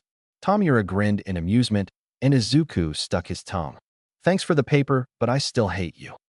If you die from your sulky dramatics, I'll be sure to bury you with your maths homework. Tamura responded as Izuku headed for the door. That way you can have it with you in the afterlife. Screw off, Mura. At least I can actually do quadratic equations, unlike you. Izuku yelled back and then slammed the door to cut off his brother's offended sputtering. With one last huff, Izuku headed out of the apartment building and headed for the train station. People gave him smiles on his way. They probably assumed that if they wished him luck, they could someday say they supported that one hero, insert cringy hero name, before they was popular. Gatekeeping behavior, honestly. Too bad for them. Izuku was never going to have a cringy hero name for them to support because he was never going to be a hero, and they didn't assign hero names until second year at the earliest anyway. Izuku looked up at Yue, holding his backpack straps and feeling like an idiot, and he only had one thought. EW. School. Like a good child who definitely wanted to be a hero, Izuku entered the building and headed for the 1A classroom. He'd memorized it on the map he'd been given when his uniform arrived. One thing was for sure, Izuku was not going to be one of the embarrassingly idiotic students who arrived late because they had no idea where they were going. As expected of UA, the door he arrived at was a bajillion feet high and screamed money. It just made Izuku sigh as he shoved the door open.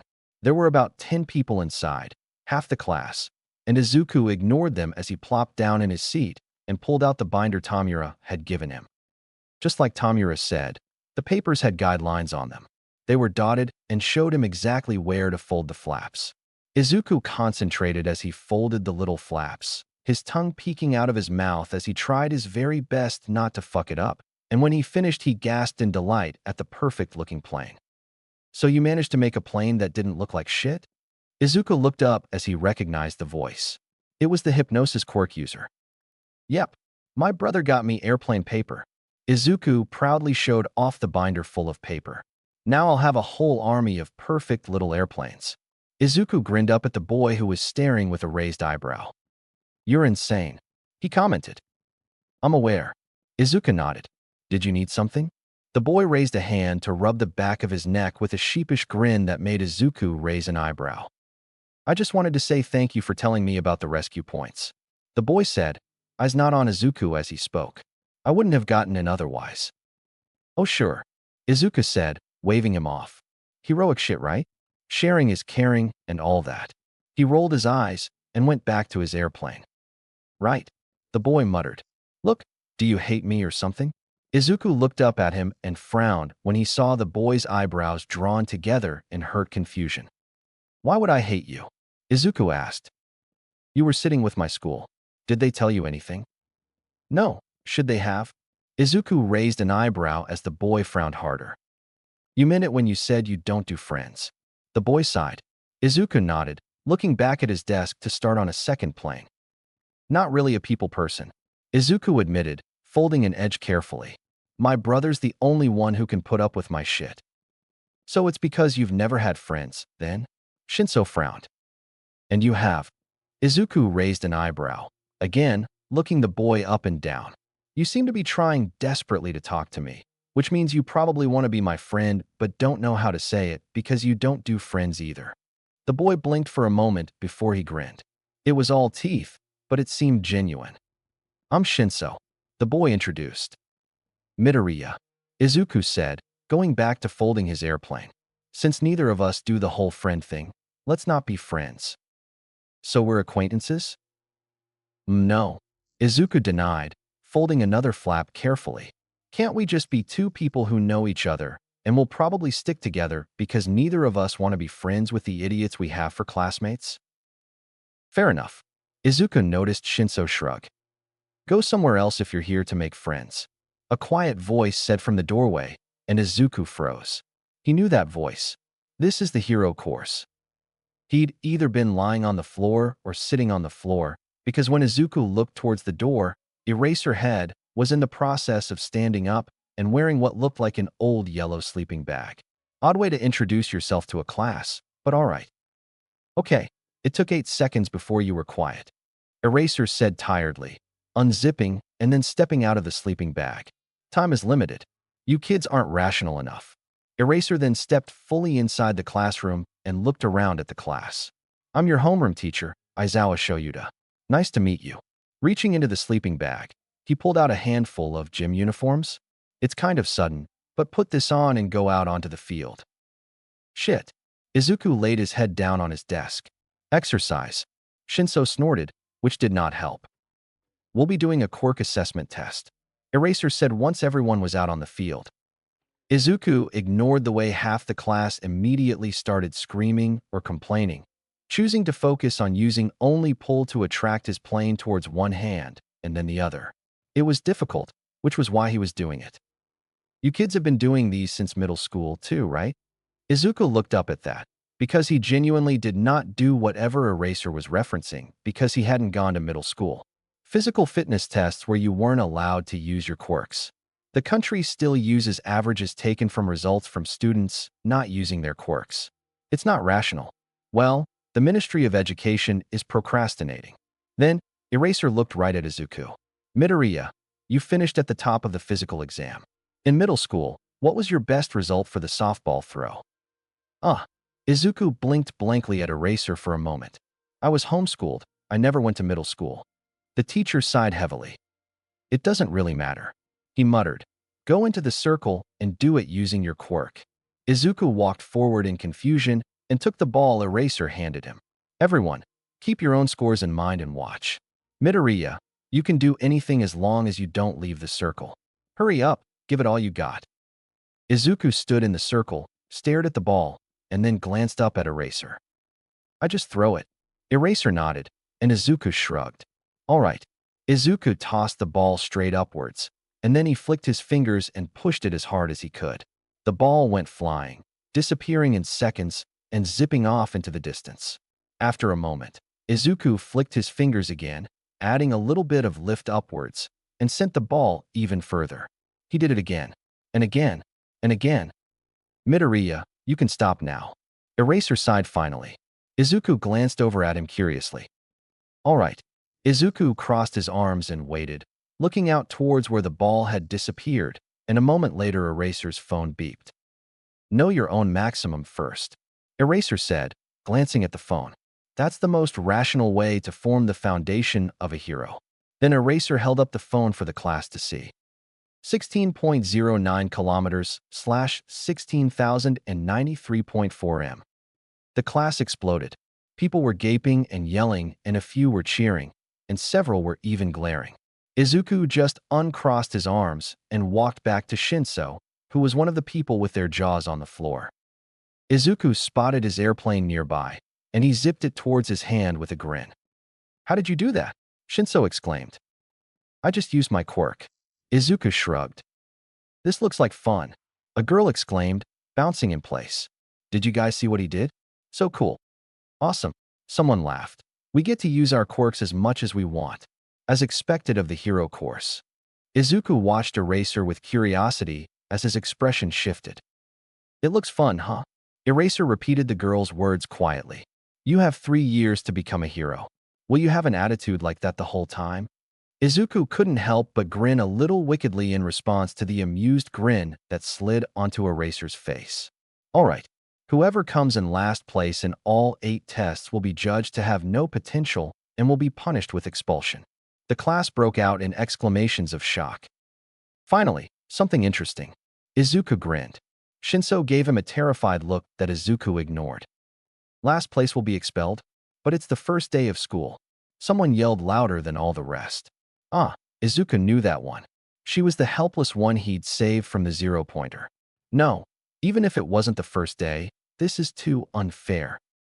Eraser's face twisted at the girl's words, and he glared at the class with grave seriousness written all over his face. Natural disasters, big accidents, selfish villains, calamities whose time or place can't be predicted. Japan is covered in unfairness. Aizawa spoke softly, yet there was anger laced through it. Heroes are those who reverse those situations. If you wanted to go talk with your friends at Mickey D's after school, too bad. For the next 3 years, UA will do all it can to give you one hardship after another. Go beyond. Plus ultra. Aizawa grinned, one finger beckoning the same way All Might had in the acceptance video. Overcome it with all you've got. Izuku shook out his hands and grinned, noticing how his classmates were finally getting serious. Oh, Izuku hoped desperately that someone would be expelled. He'd laugh his ass off if it happened. All right, demonstration's over. Eraser sighed. The real thing starts now. Eraser then walked off, and Izuku was the first one to walk after him. The class scrambled then, clearly surprised they were supposed to follow their teacher. Honestly, were they intelligent at all? How long could you have kept the ball going? Shinso asked as they walked. Indefinitely. Izuku guessed. My quirk doesn't make me tired. I've never had quirk exhaustion. That was a lie, but only sorta. Steel fueled his many quirks whenever he needed them. He only ever encountered a problem when he used like 6 of his quirks at once, and that only gave him a mild headache. Steel itself wasn't the same though. One time he'd taken 5 quirks in one night, and he'd passed out from the pure, overwhelming euphoria he felt. He'd been more careful after that. But his other quirks? Nah. Geez. Shinso sighed. I'd die for a quirk like that. My brother says I'm a poor weakling of a hero. Izuku grinned. He only changed his mind when I received my acceptance letter. How many points did you get? Shinso looked like he didn't actually want to know, so Izuku cheerfully told him. 121. He grinned, and Shinso actually choked. I'm pretty sure it was 68 villain points and 53 rescue points. Jesus Christ. Shinso muttered. Izuku just shrugged with another grin. What's that? Izuku blinked as the class stopped. There were 2 tracks chalked off, a start line and a finish line for each lane, and a weird robot tripod stood at the end. It's the 50-yard dash. Shinso sighed. I'm jealous.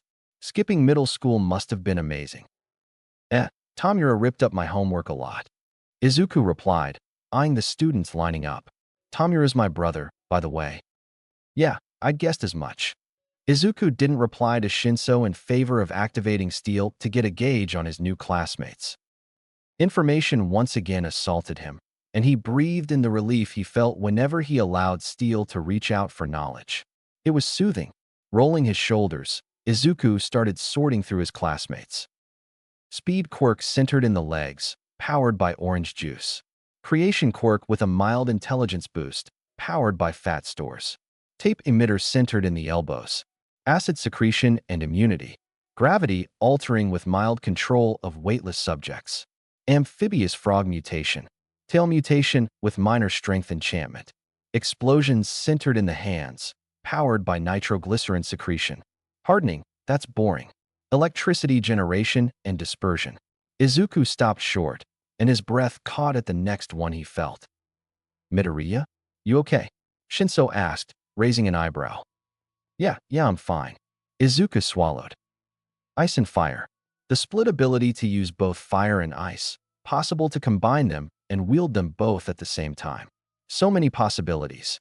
Steel ignored everything else and pulsed, begging to take it. Izuku wanted it. He wanted it worse than he'd wanted anything. Izuku knew it would taste like snow and sunshine, and he'd feel shivers across his skin, and it would burn down his throat. Midoriya, Shinso, you're up next. Eraser called. Izuku blinked and forcefully shut off Steel immediately, dizzy with desire he hadn't felt in years. He swallowed thickly, and he tried not to stumble as he walked towards the line. On your marks. A robot voice yelled. You good? Shinso asked with a frown. Izuku took a deep breath and grinned at him. Get set. I'm going to kick your ass. Izuku replied. A gunshot. Izuku reached out for the boy with the hardening quirk and activated pull. The boy stumbled, and he hardened on instinct. Izuku jumped, and he let pull yank him forward towards the boy. Izuku was propelled forward, and he deactivated pull when he started to lose momentum. Izuku rolled, jumped to his feet, and then he was across the finish line. 3.09 seconds. The robot voice chirped. 6.32 seconds. It said when Shinso caught up. Okay, what the fuck was that? Shinso gasped as he stopped next to him. Izuku shrugged. Just my quirk. Anyway, I'm gonna go thank the guy I snagged. Izuku said, I'll be back. Why? I thought you didn't do friends. Shinso accused with narrowed eyes. Izuku almost laughed when he realized Shinso was jealous. I don't. Izuku answered, amused. But I do know how to play nice with the sunshines. Shinso blinked in surprise, and then Izuku walked off and headed towards the very confused redhead with the hardening quirk. Hey, I just wanted to thank you. Izuku said as he caught the boy's attention. I used you as an anchor for my quirk. Your hardening is super useful. Izuku left out the fact that it was also boring. Oh, no problem, man. The boy grinned. My quirk's nothing special compared to yours. It's super manly. Everyone has their thing. Izuku shrugged, not bothering to disagree. If only he knew the truth of it. See ya. He waved, and the boy sent him an enthusiastic sharp-toothed grin as Izuku headed back toward Shinso. Before he reached Shinso, however, Eraser stopped him. Midoriya. Izuku turned to him and tilted his head. How long could you have kept up your quirk for the ball throw? Indefinitely. I don't get drawbacks from using my quirk. Izuku told him like he told Shinso. I could have kept it up until I got tired of standing in one place, or I got bored. 1. The score you earned during the demonstration was supposed to be an accurate representation of your quirk's abilities. Eraser told him tiredly. Since I stopped you early, and I don't think you're lying to me, I'm giving you an infinity on the ball throw. Oh, Izuku blinked. Thank you. Eraser just nodded and turned away, leaving Izuku to just blink some more. Well, that was certainly interesting. Shaking his head, Izuku once again headed for Shinso. What did Aizawa-sensei want? Shinso frowned as Izuku reached him. Apparently, he's changing my ball throw score to an infinity. Izuku shrugged. He said my previous score wasn't accurate enough. Shinso gaped at him, but Izuku walked off to follow the group as they moved on. Shinso scrambled after him, which made Izuku huff. It seemed Shinso was going to stick around, which Izuku found mildly vexing. He didn't need a lonely purple-haired kid following him around like they were friends. Okay, so what test is this? Izuku asked as they entered a building and looked around. Grip strength. Shinso pointed as where everyone was lining up to grab little handheld devices. We squeeze a grip tester as hard as we can and get a score based on how much pressure we can muster. Oh, interesting. Izuku tilted his head. He and Shinso grabbed one each, and Izuku examined it before sliding his hand in. Damn it, Shinso cursed, looking at his number. Izuku glanced over at it curiously. 63.04 kilograms. Interesting, Izuku hummed, looking back at his own device. Now I'm wondering if suffering through the endless boredom of middle school could have actually been worthwhile. It isn't. Shinso sighed, setting his device down. Go on, be cooler than the rest of us. Wow, 540 kilograms. What are you, a gorilla? Oh, an octopus. Izuku glanced over to see it was Tape Expulsion yelling, grinning at a tall boy Izuku hadn't sensed with steel. Even so, it was sort of obvious what his quirk was. He had several sets of arms. Looking back at the device he had in his hand, Izuku realized he was supposed to hold it at his side and squeeze it. Narrowing his eyes, Izuku had an idea. Setting his hand in place and holding the device at his side, Izuku squeezed and then used push to propel the pressure plate down as far as it could go, and then the little device beeped. Izuku lifted it and then blinked at the screen. He then raised his hand hesitantly. Sensei? Izuku called. I think I broke mine. Shinso just sighed, and Eraser headed over. What now? Izuku handed over the device, and Eraser blinked blankly at it before sighing. Problem child. Error it read, and a little infinity symbol sat next to it. Eraser just walked away and took the device with him. Izuku blinked in confusion, and Shinso sighed again. Chapter 5, Quirk Assessment Part 2. Can you go 5 minutes without being shocked at how powerful you are? Shinsu's voice was tired, but it was also a little bitter when he spoke. Izuku frowned. I haven't used the quirk much. Izuku defended, and then he paused when he saw Shinsu's confused expression. I mean, how was I supposed to practice? It's sort of illegal to use your quirk without a license. I've only used it around the house, like with my airplanes. Oh, fair enough, Shinso muttered. Izuku nodded, internally relieved that Shinso had bought the excuse. Izuku would much rather be taking his classmates' quirks than assessing his own, especially since it was just 2 quirks he'd chosen to use while he was undercover as a hero student. Hey, Izuku looked up to see the redhead heading over and sighed. I forgot to introduce myself. I'm Kirishima. Midoriya. Izuku nodded. This is Shinso, he added when Shinso just glared. I saw Aizawa-sensei take your grip tester. What did you get? Kirishima asked, grinning happily. Infinity. Izuku shrugged. Awesome, man, Kirishima exclaimed. As I said before, your quirk is great. Thanks. Izuku sighed. Look, I don't really do friends. So if that's what you want, I really couldn't care less. That's all right. We don't have to be friends to hang out. Kirishima waved him off with a grin. Hey, are you excited about the other tests? Not really. I have no idea what they are. Izuku shrugged as he followed him and left the building, and then glared at the sun when his eyes had to adjust to the brightness of the outdoors. Oh yeah, you said you were homeschooled. Kirishima blinked. Well, we have the long jump, and of course the ball throw. There's also repeated side steps, seated toe touches, sit-ups, and I can't remember the last one. He gave a sheepish smile. It's a long-distance run, Shinso told Kirishima dryly. Yeah, that. Kirishima grinned. completely undeterred by Shinsu's glaring. It made Izuku grin a little, seeing them interact. "What is this?" Izuku asked as he caught sight of an area covered in sand surrounded by a little blue lip that contained the sand. There was another one of the robot tripod things on one side. Why the sand? Izuku hated sand. It's coarse and rough and irritating, and it gets everywhere. Yuck. Standing long jump. Shinso supplied. Oh, Izuku frowned. That should have been obvious. The standing long jump ended up being the most boring test yet. Izuku didn't even bother trying. He just stared disdainfully at the sand, jumped only about a meter forward, and stopped. Midoriya. Eraser sighed. What? Izuku gave him an innocent look. I hate sand. The rest of the standing long jump was just people staring at him like he was insane. Really, they should be thanking him. Because he got last on one of the tests, now nobody would be expelled. Eraser said he'd expel whoever gets last in every test, and now nobody could do that. So, really, it was a public service. Izuku did actually do the repeated side steps.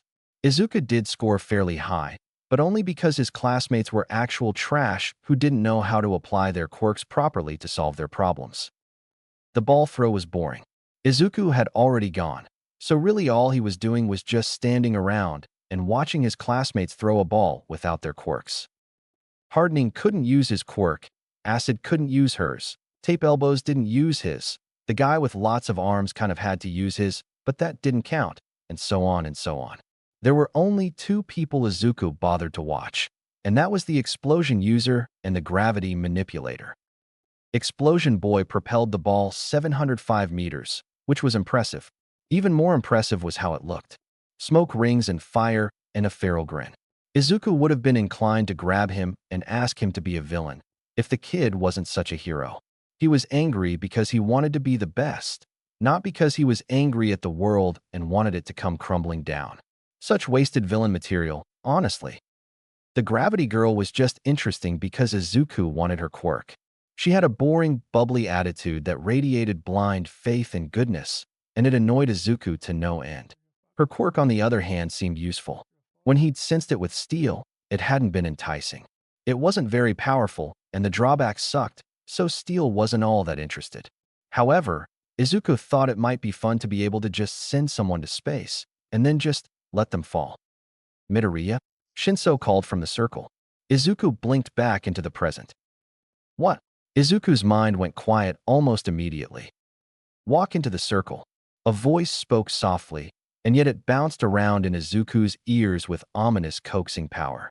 Izuku melted at the feeling of the command washing over him, but it was odd that he complied despite not meaning to. It must be Shinsu's hypnosis quirk. Call and response based. Activate your quirk and send the ball as far away as you can. The voice coaxed. A smooth round object was placed in his hand, and Izuku briefly had the ability to choose what he wanted to do. Izuku had more than one quirk, and his body did not know how to comply with Shinsu's command. As best he could, Izuku shoved push towards the surface and allowed it to cooperate. Vaguely, Izuku realized he had tossed the ball above his head, and then practically shoved it through the air and sent it flying even faster than he had originally for his own ball throw. Keep the ball going as far as you can, and keep it off the ground. Izuku shuddered internally at the feeling of Shinsu's command settling, and couldn't deny the euphoria he felt from it. Steel was screaming at him, trembling in the back of Izuku's mind as Shinsu's quirk held him in place. Such unequivocal power. Izuku gasped as Shinso released him, and he bent over, pressed a hand on his chest and a hand on his knee. Then he realized he could move again. His head spun and his stomach lurched, but it only made Izuku more excited. Midoriya, you okay? Shinso asked it casually, but Izuku could tell how anxious he was. That was amazing. Izuku breathed, lifting his head so he could look at Shinso properly. Shinso seemed to blue screen, and then looked extremely confused. You're wasting time, Eraser said, drawing Izuku's attention. Whoever's next, get ready. Izuku took a deep breath and straightened, but he didn't move. Midoriya? Shinso asked. He'd taken a few steps forward, but he stopped when Izuku didn't follow. Sorry, give me a minute. I'm half high and I don't want to fall over. Izuku took another deep breath. He probably shouldn't be so honest. But steel was throbbing in the back of his mind, and his dad would kill him if he stole this kid's quirk and blew his cover. What? Shinso looked so completely baffled, it made Izuku laugh a little breathlessly. More stable, Izuku walked out of the circle and only stumbled a little bit. You good, Midoriya? Kirishima asked when Izuku had rejoined the crowd of classmates. You were totally zombie-like for a while there. I'm good. Izuku grinned. Really? Because you look like you're going to pass out. Shinso was watching Izuku suspiciously. I might. Izuku acknowledged with a bright laugh, and then he sent Shinso a pretty smile. That was really cool. Fuck, he wanted it so badly, fuck. How? Shinso frowned. Most people absolutely hate it because they have no control. Shinso. Izuku leaned forward and put his hands on Shinsu's shoulders. Your quirk is powerful, and I swear to God if you insult it, I'll murder you. You're lucky to have such a good quirk. I'm really leaving this quirk in the hands of an ungrateful idiot. Seriously? Izuku saw doubt in Shinsu's eyes, but he was also blushing lightly. Seriously. Izuku sighed, releasing him. Honestly, I'd love to have a quirk like that. What did it feel like? Kirishima asked, tilting his head. Being all zombie like that. All right, that's enough. Shinso exclaimed, waving his hands a little and not letting Izuku respond. We have to move on anyway. Next test. Izuku laughed, but he dutifully followed Shinso and the class to the next location with Kirishima tagging along behind him. Oh, this is sit-ups, Izuku said as they entered another building. It had long white mats laid out across the floor, and Izuku glanced at Shinso for confirmation as people started picking mats. Right? Yep. He nodded. We need partners. Pair with me. Fine. Izuku grabbed Shinso by the arm and ignored the yelp the boy left out as Izuku yanked him towards a mat. You know, I feel like we're friends. Shinso grinned once Izuku had released him and plopped down on the mat. Even though you don't do friends. Oh, we're not friends. Izuku hummed. However, you aren't allowed to leave now because I like your quirk too much. Shinso just blinked at him. I can't tell if you're being serious or not, he admitted. Izuku just grinned at him. Shinso had no idea how serious he was. Once he was done with his punishment at UA, he was so stealing Shinsu's quirk as drop-off. You go first, Izuku said simply, gesturing to the mat. Shinso sighed heavily, but he laid down to do his sit-ups. Izuku dutifully leaned on Shinsu's feet, but his mind wandered. What would he do once he had it? Obviously, he'd use it. Imagine how wonderful it would be to laugh at his victims and force them to do his bidding. How good would it feel to watch them walk themselves to the police station, or make them kill their own allies with their bare hands? Ugh. Shinso fell flat on the mat and didn't move. 32. Better than I did in middle school, though. Woo, accomplishments. Izuku rolled his eyes as he let go of Shinsu's ankles. Shinso gave him a deadpan look and moved to the side so Izuku could lay down instead. Shit, why are your calves muscular? Shinso exclaimed as soon as his hands were on Izuku's ankles. Because while you were in school, I was working out. Izuku grinned. He started his sit-ups as Shinso pressed down on his feet. Not that Izuku really needed that, but it was proper procedure and all that. How strong are you? Shinso asked with a frown. The uniforms in general aren't very flattering. Izuku noticed Eraser walking back and forth, no doubt looking for cheating among the students. I'd say pretty strong. Izuku hummed in response, counting in the back of his mind. I've been training my entire life. Literally. He'd started training as soon as his quirk came in. His dad had taken one look at Izuku's quirk and flat out asked him if he wanted a place in the villain underworld like the one he was going to be giving Tamura, suggesting once that Izuku could even replace Tamura. Izuku had said no, but he'd asked to be trained anyway. Being defenseless wasn't really an option for the son of the king of the underground and the brother of the future king. You always knew you'd become a hero? Hearing Shinsu's question, Izuku activated quirk immune before answering.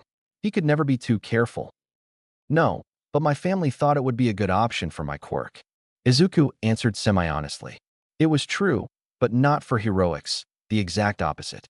I've never liked the way heroes are, especially the ones up top like All Might and Endeavor. They're sort of completely trash.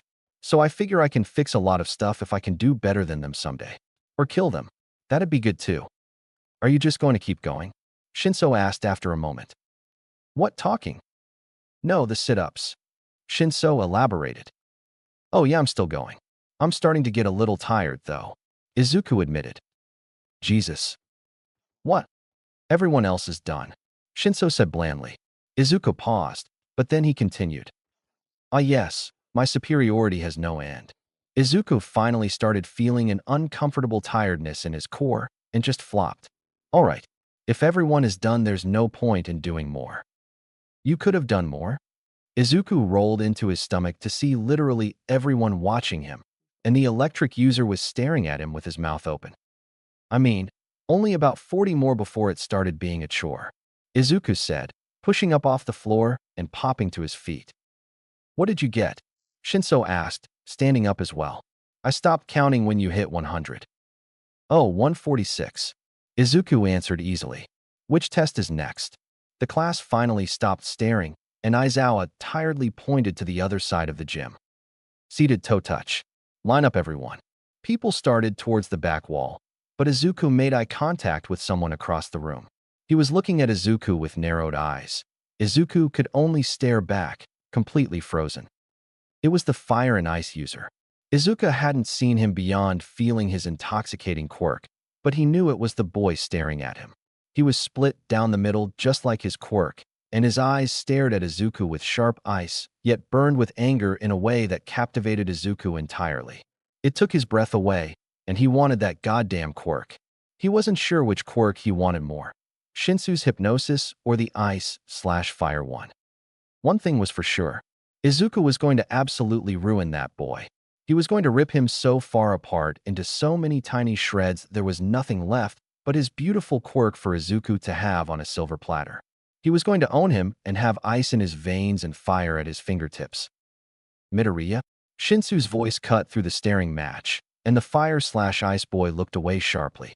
Izuku stared after him for a moment, and then turned to Shinso. Yeah, he acknowledged. Are we actually going to go over and do the seated toe touches? Oh, Izuku blinked. That right. Yes. He turned and headed over, Shinso trailing along behind him. Everyone was lined up standing by the wall, and Aizawa was standing in front of a little wooden thing that people were stretching their fingers towards to touch. I actually won't be good at this one.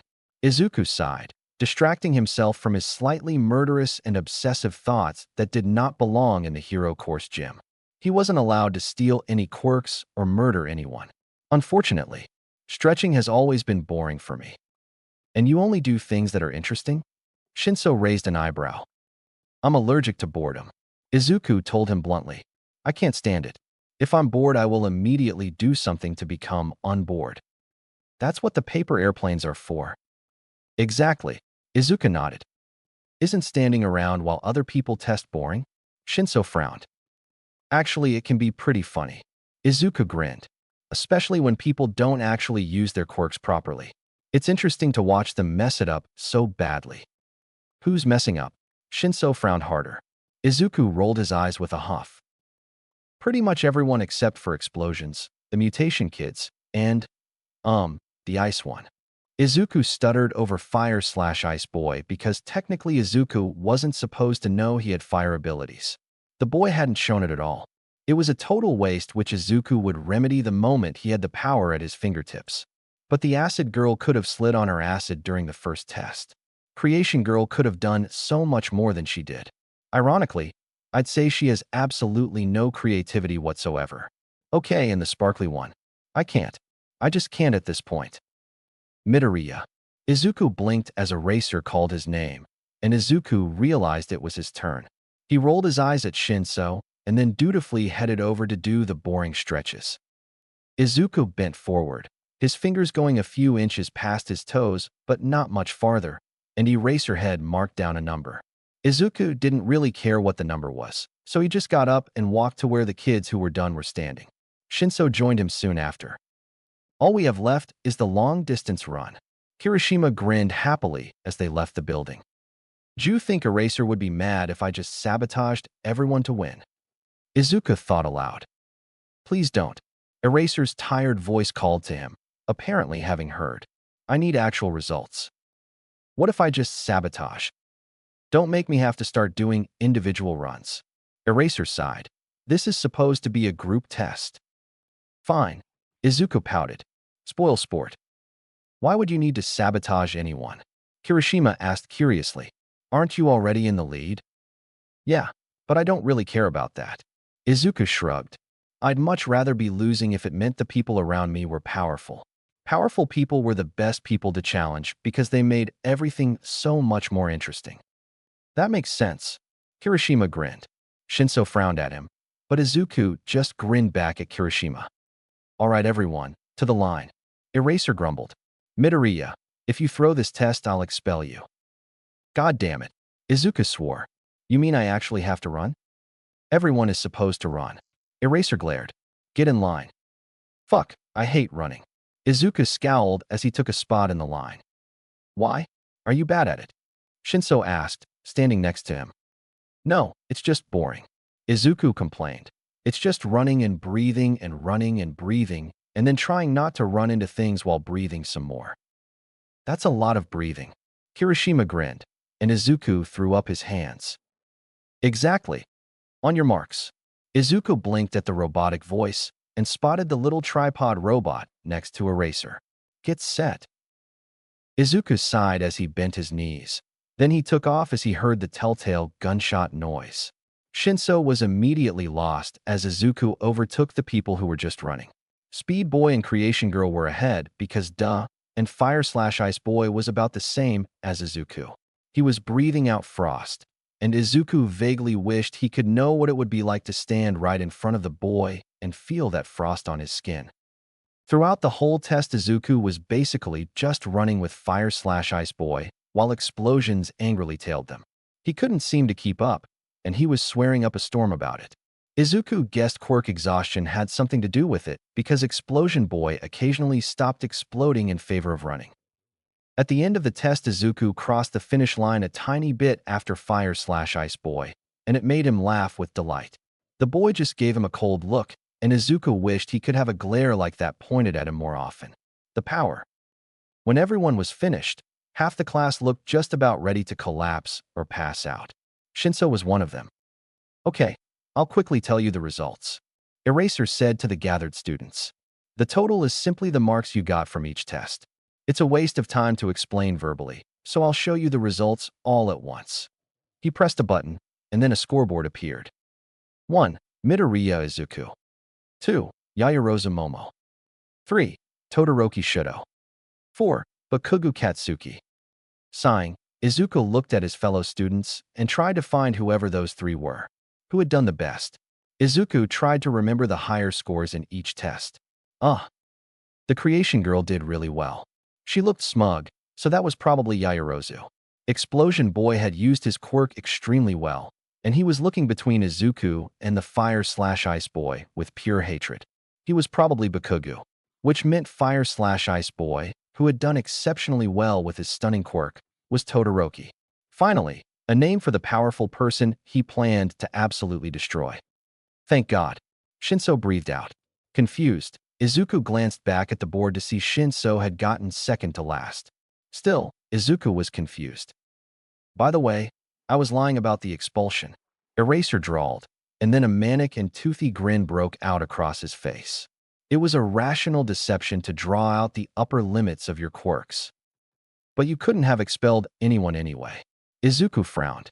The students who had started yelling or letting out exclamations of surprise all quieted to stare, and Aizawa narrowed his eyes.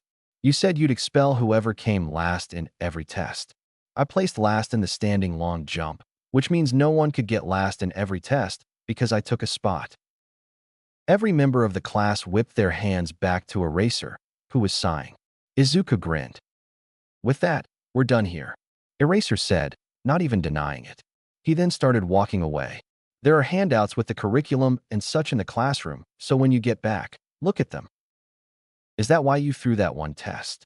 Shinso demanded, turning to Izuku. Half the class seemed to want to know the same, so Izuku just grinned. We should get back to the classroom. Izuku answered. I'd like a syllabus. Wouldn't you? He then turned and headed for the classroom, leaving his classmates to stew in confusion.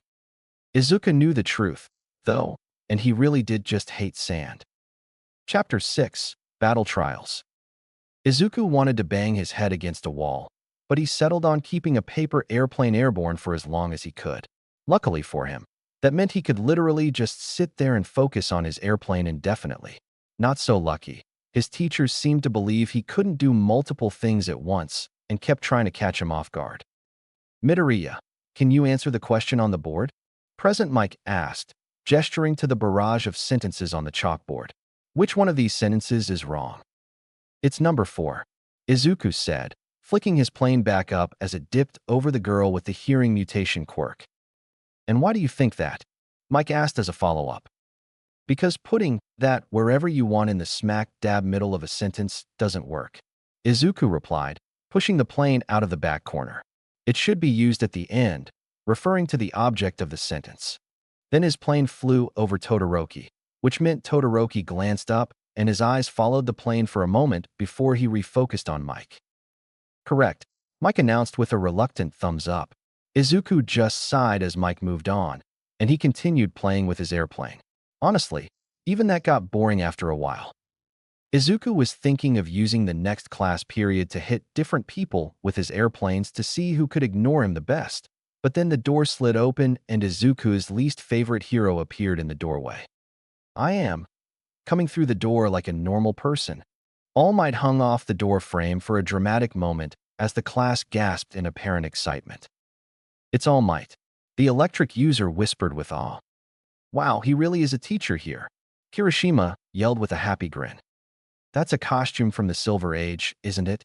The frog girl asked as All Might strode for the podium at the front of the room. Its style is so different, Tail Boy said in response to Frog Girl. It's giving me goosebumps. Kill me now, Izuku sighed, dropping his head on his desk with a thud. Izuku was ignored as All Might started speaking with that stupidly proud voice and his hands on his hips. I teach hero basic training. It's a subject where you train in different ways to learn the basics of becoming a hero. Well, obviously, All Might's brains would get better use if Izuku plastered them all over a sidewalk. You'll take the most units of this subject. Let's get right into it. This is what we'll do today. All Might dramatically held up a card and yelled, Combat training. Combat. Bakugo yelled. Izuku couldn't see his face, but somehow he knew the boy was grinning. And to go with that are these. Like all things he did, All Might dramatically gestured to the wall as cubbies slowly ejected themselves from said wall. Costumes made based on your quirk registrations and requests you sent in before school started. After you change, gather in ground beta. Hi, the class chorused, and then they all jumped to their feet and practically ran for their costume cases. Izuku snagged his case once the rush was over, and he felt vaguely like throwing up at the thought of wearing an actual hero costume. Worst of all, his dad had designed it and hadn't showed him. Izuku had absolutely no idea what it looked like, and the thought was terrifying. This material is more comfortable than I thought it would be, Shinso said conversationally as he examined his own costume. Izuku was mainly ignoring Shinso as he tried not to blatantly glare at his case while opening it. Holy shit, Izuku exclaimed as he pulled out the costume. It was literally skin tight, designed to be like a second skin. The fabric was stretchy, so it would probably be easy to get on, but Izuku hated tight clothing. Was this torture part of the punishment? That looks cool, man. Kirishima grinned as he glanced at the costume Izuku was just holding in his hands and staring at. So manly. Izuku didn't respond, wrinkling his nose and remaining silent. He was a good actor, but not that good. The skin-tight suit was charcoal black, and it had small yet visible hexagons on the fabric as a sort of fashionable texture. It fully covered him, turtleneck to toes, with the exception of his fingertips. It even had feet attached. Izuku shuddered as he put it on. The saving grace of the horrid bodysuit were the accessories. Izuku was given black knee boots that were a deeper and darker shade of black, along with a cropped jacket in the same void-like shade. He also had a belt with lots of pouches, but it was a bright snow-colored white. Finally was the odd headpiece. It was like a sort of circlet. It was a metal band that went around his head and had a V-shaped over his forehead with an emerald-colored jewel on it that hung down on his forehead. It seemed to be designed with curly hair in mind, so his fluffy curls covered the band in the back. Basically, yeah, it was a fancy and useless circlet. Why was that a part of his costume? Naturally, Izuku hated all of it and wanted to take the whole costume off. Izuku fidgeted with the long sleeves of his cropped jacket as he exited the tunnel, unsure why it was even there when it was open in the front with no buttons or zipper. Izuku then blinked harshly as he exited the tunnel and stepped into bright sunlight. "Well, you look fantastic," Shinso drawled once Izuku had stopped squinting into the light and joined the group. "Did you take so long because you were checking yourself in the mirror?" "No, it's because I absolutely despise skin-tight clothing." Izuku scowled. "I don't like it." "Ah, same here." Izuku turned to face the person who spoke and realized it was Gravity Girl. "I should have been more specific on my form. Mine ended up being a skin-tight bodysuit too. Hers was mainly black, but it had white sections down her torso and on her biceps decorated with pink accents here and there. She also had a belt, but it seemed purely aesthetic because it framed her hips and made her waist look smaller." "Why did you ask for it then?" Shinso raised an eyebrow at both of them. "I didn't," Izuku snapped. "My brother designed it." Not exactly true, but close enough. He couldn't exactly said it was his dad, since his dad had supposedly abandoned him. "I just should have written what I wanted more specifically." The girl smiled awkwardly. "It's so embarrassing." "I'm not embarrassed." Izuku frowned. "I'm uncomfortable. My brother did this on purpose, and this is sabotage." Izuku wished that was the truth, because if it really had been Tamura's fault, then Izuku would be allowed to complain and find a way to retaliate. But since it was part of his punishment from his dad, Izuku was stuck being uncomfortable and didn't have a choice. "Now, it's time for combat training," All Might declared. Speed Boy's hand was in the air immediately. "Sir, this is a battle center from the entrance exam, so we will be conducting urban battles again." "No, we're going to move ahead by 2 steps." All Might announced like skipping important steps was perfectly normal. Most of the time, fighting villains takes place outside. But if you look at the total numbers, atrocious villains appear indoors at a higher rate. Imprisonment, house arrest, backroom deals. In this society filled with heroes, truly intelligent villains hide in the shadows. For this class, you'll be split into villains and heroes and fight 2 battles indoors. Without basic training. Frog Mutation Girl asked. "I second that question," Izuku called. "This is a real battle, to understand those basics," All Might explained, further proving his idiocy. "However, the key this time is the fact that there's no robot you can just beat up." "How will wins and losses be determined?" Yaoyorozu asked in her monstrosity of a costume. Then questions continued rapid fire, and Izuku couldn't keep up with who was saying what. "Can we beat them up anyway? Will the punishment be expulsion like with Aizawa-sensei? How shall we be split up? Isn't this cape crazy?" I'll answer all your questions," All Might declared. Pulling out a tiny book, no doubt some kind of lesson plan, All Might started reading. "Now listen here. The situation is that the villains have hidden a nuclear weapon somewhere in their hideout. The heroes are trying to dispose of that. The heroes need to catch the villains or get the nuclear weapon back in the allotted time. The villains need to protect the nuclear weapon for the whole time or catch the heroes." All Might put away the book and held up a box that simply said lots.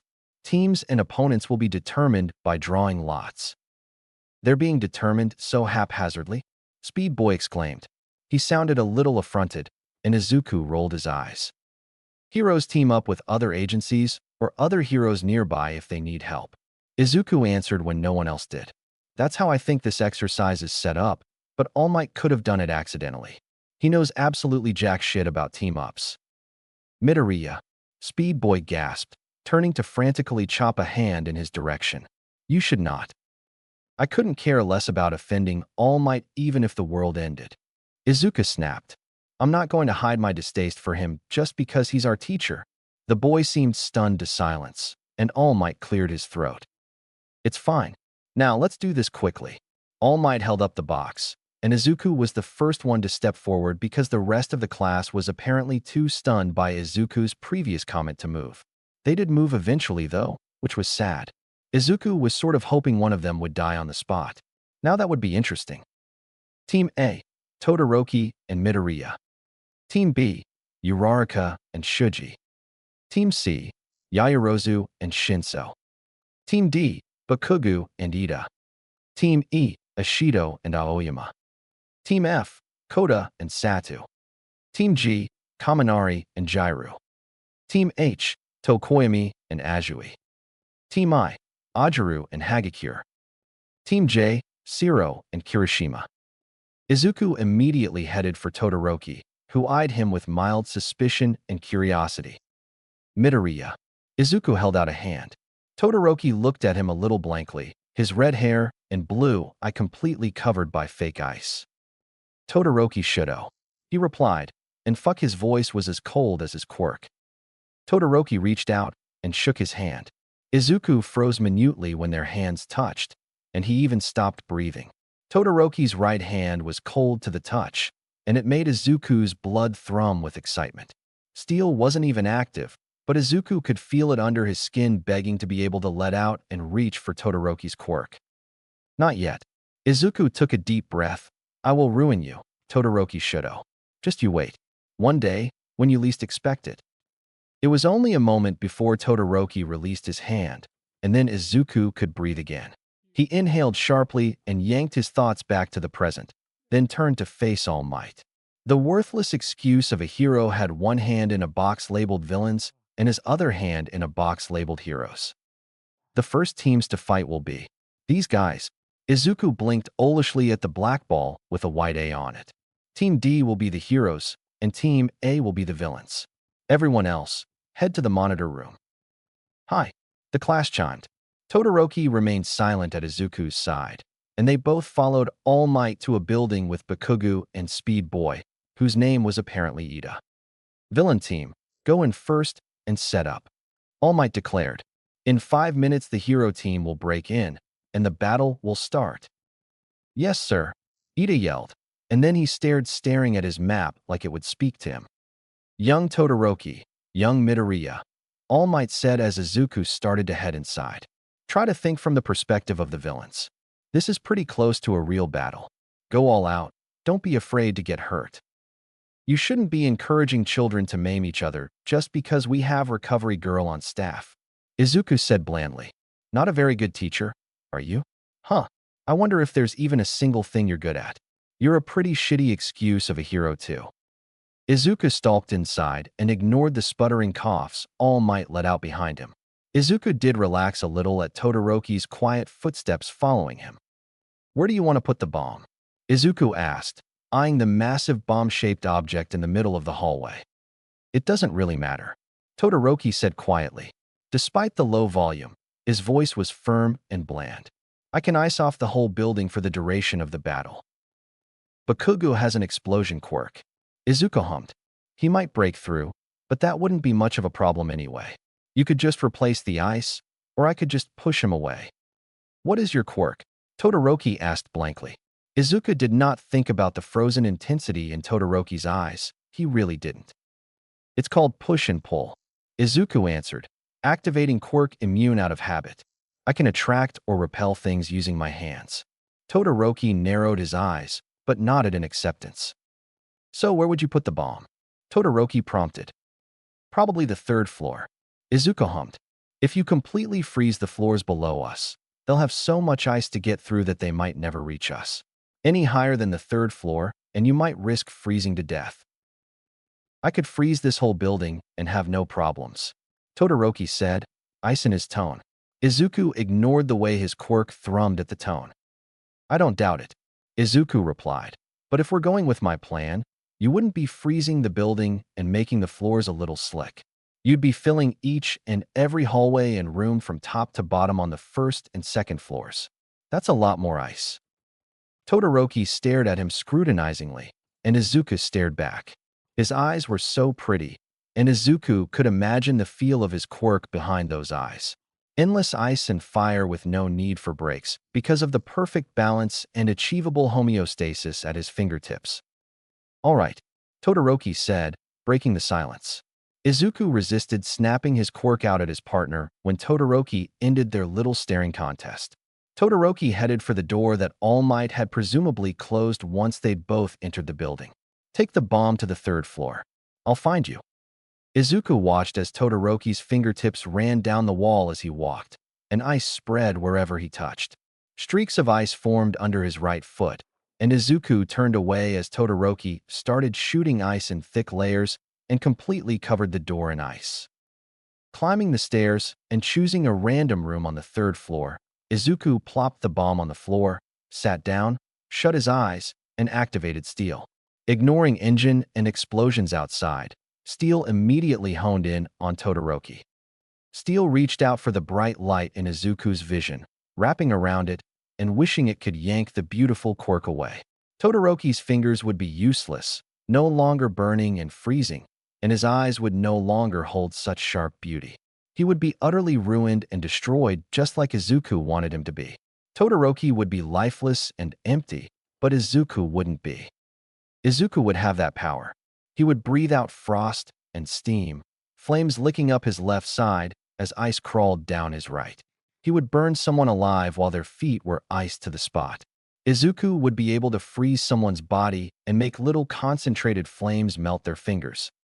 Steel caressed Todoroki's quirk, skimming over it and feeling the way it shifted under the boy's skin as he froze himself from the inside out, while his left side warmed the smallest bit to keep him alive.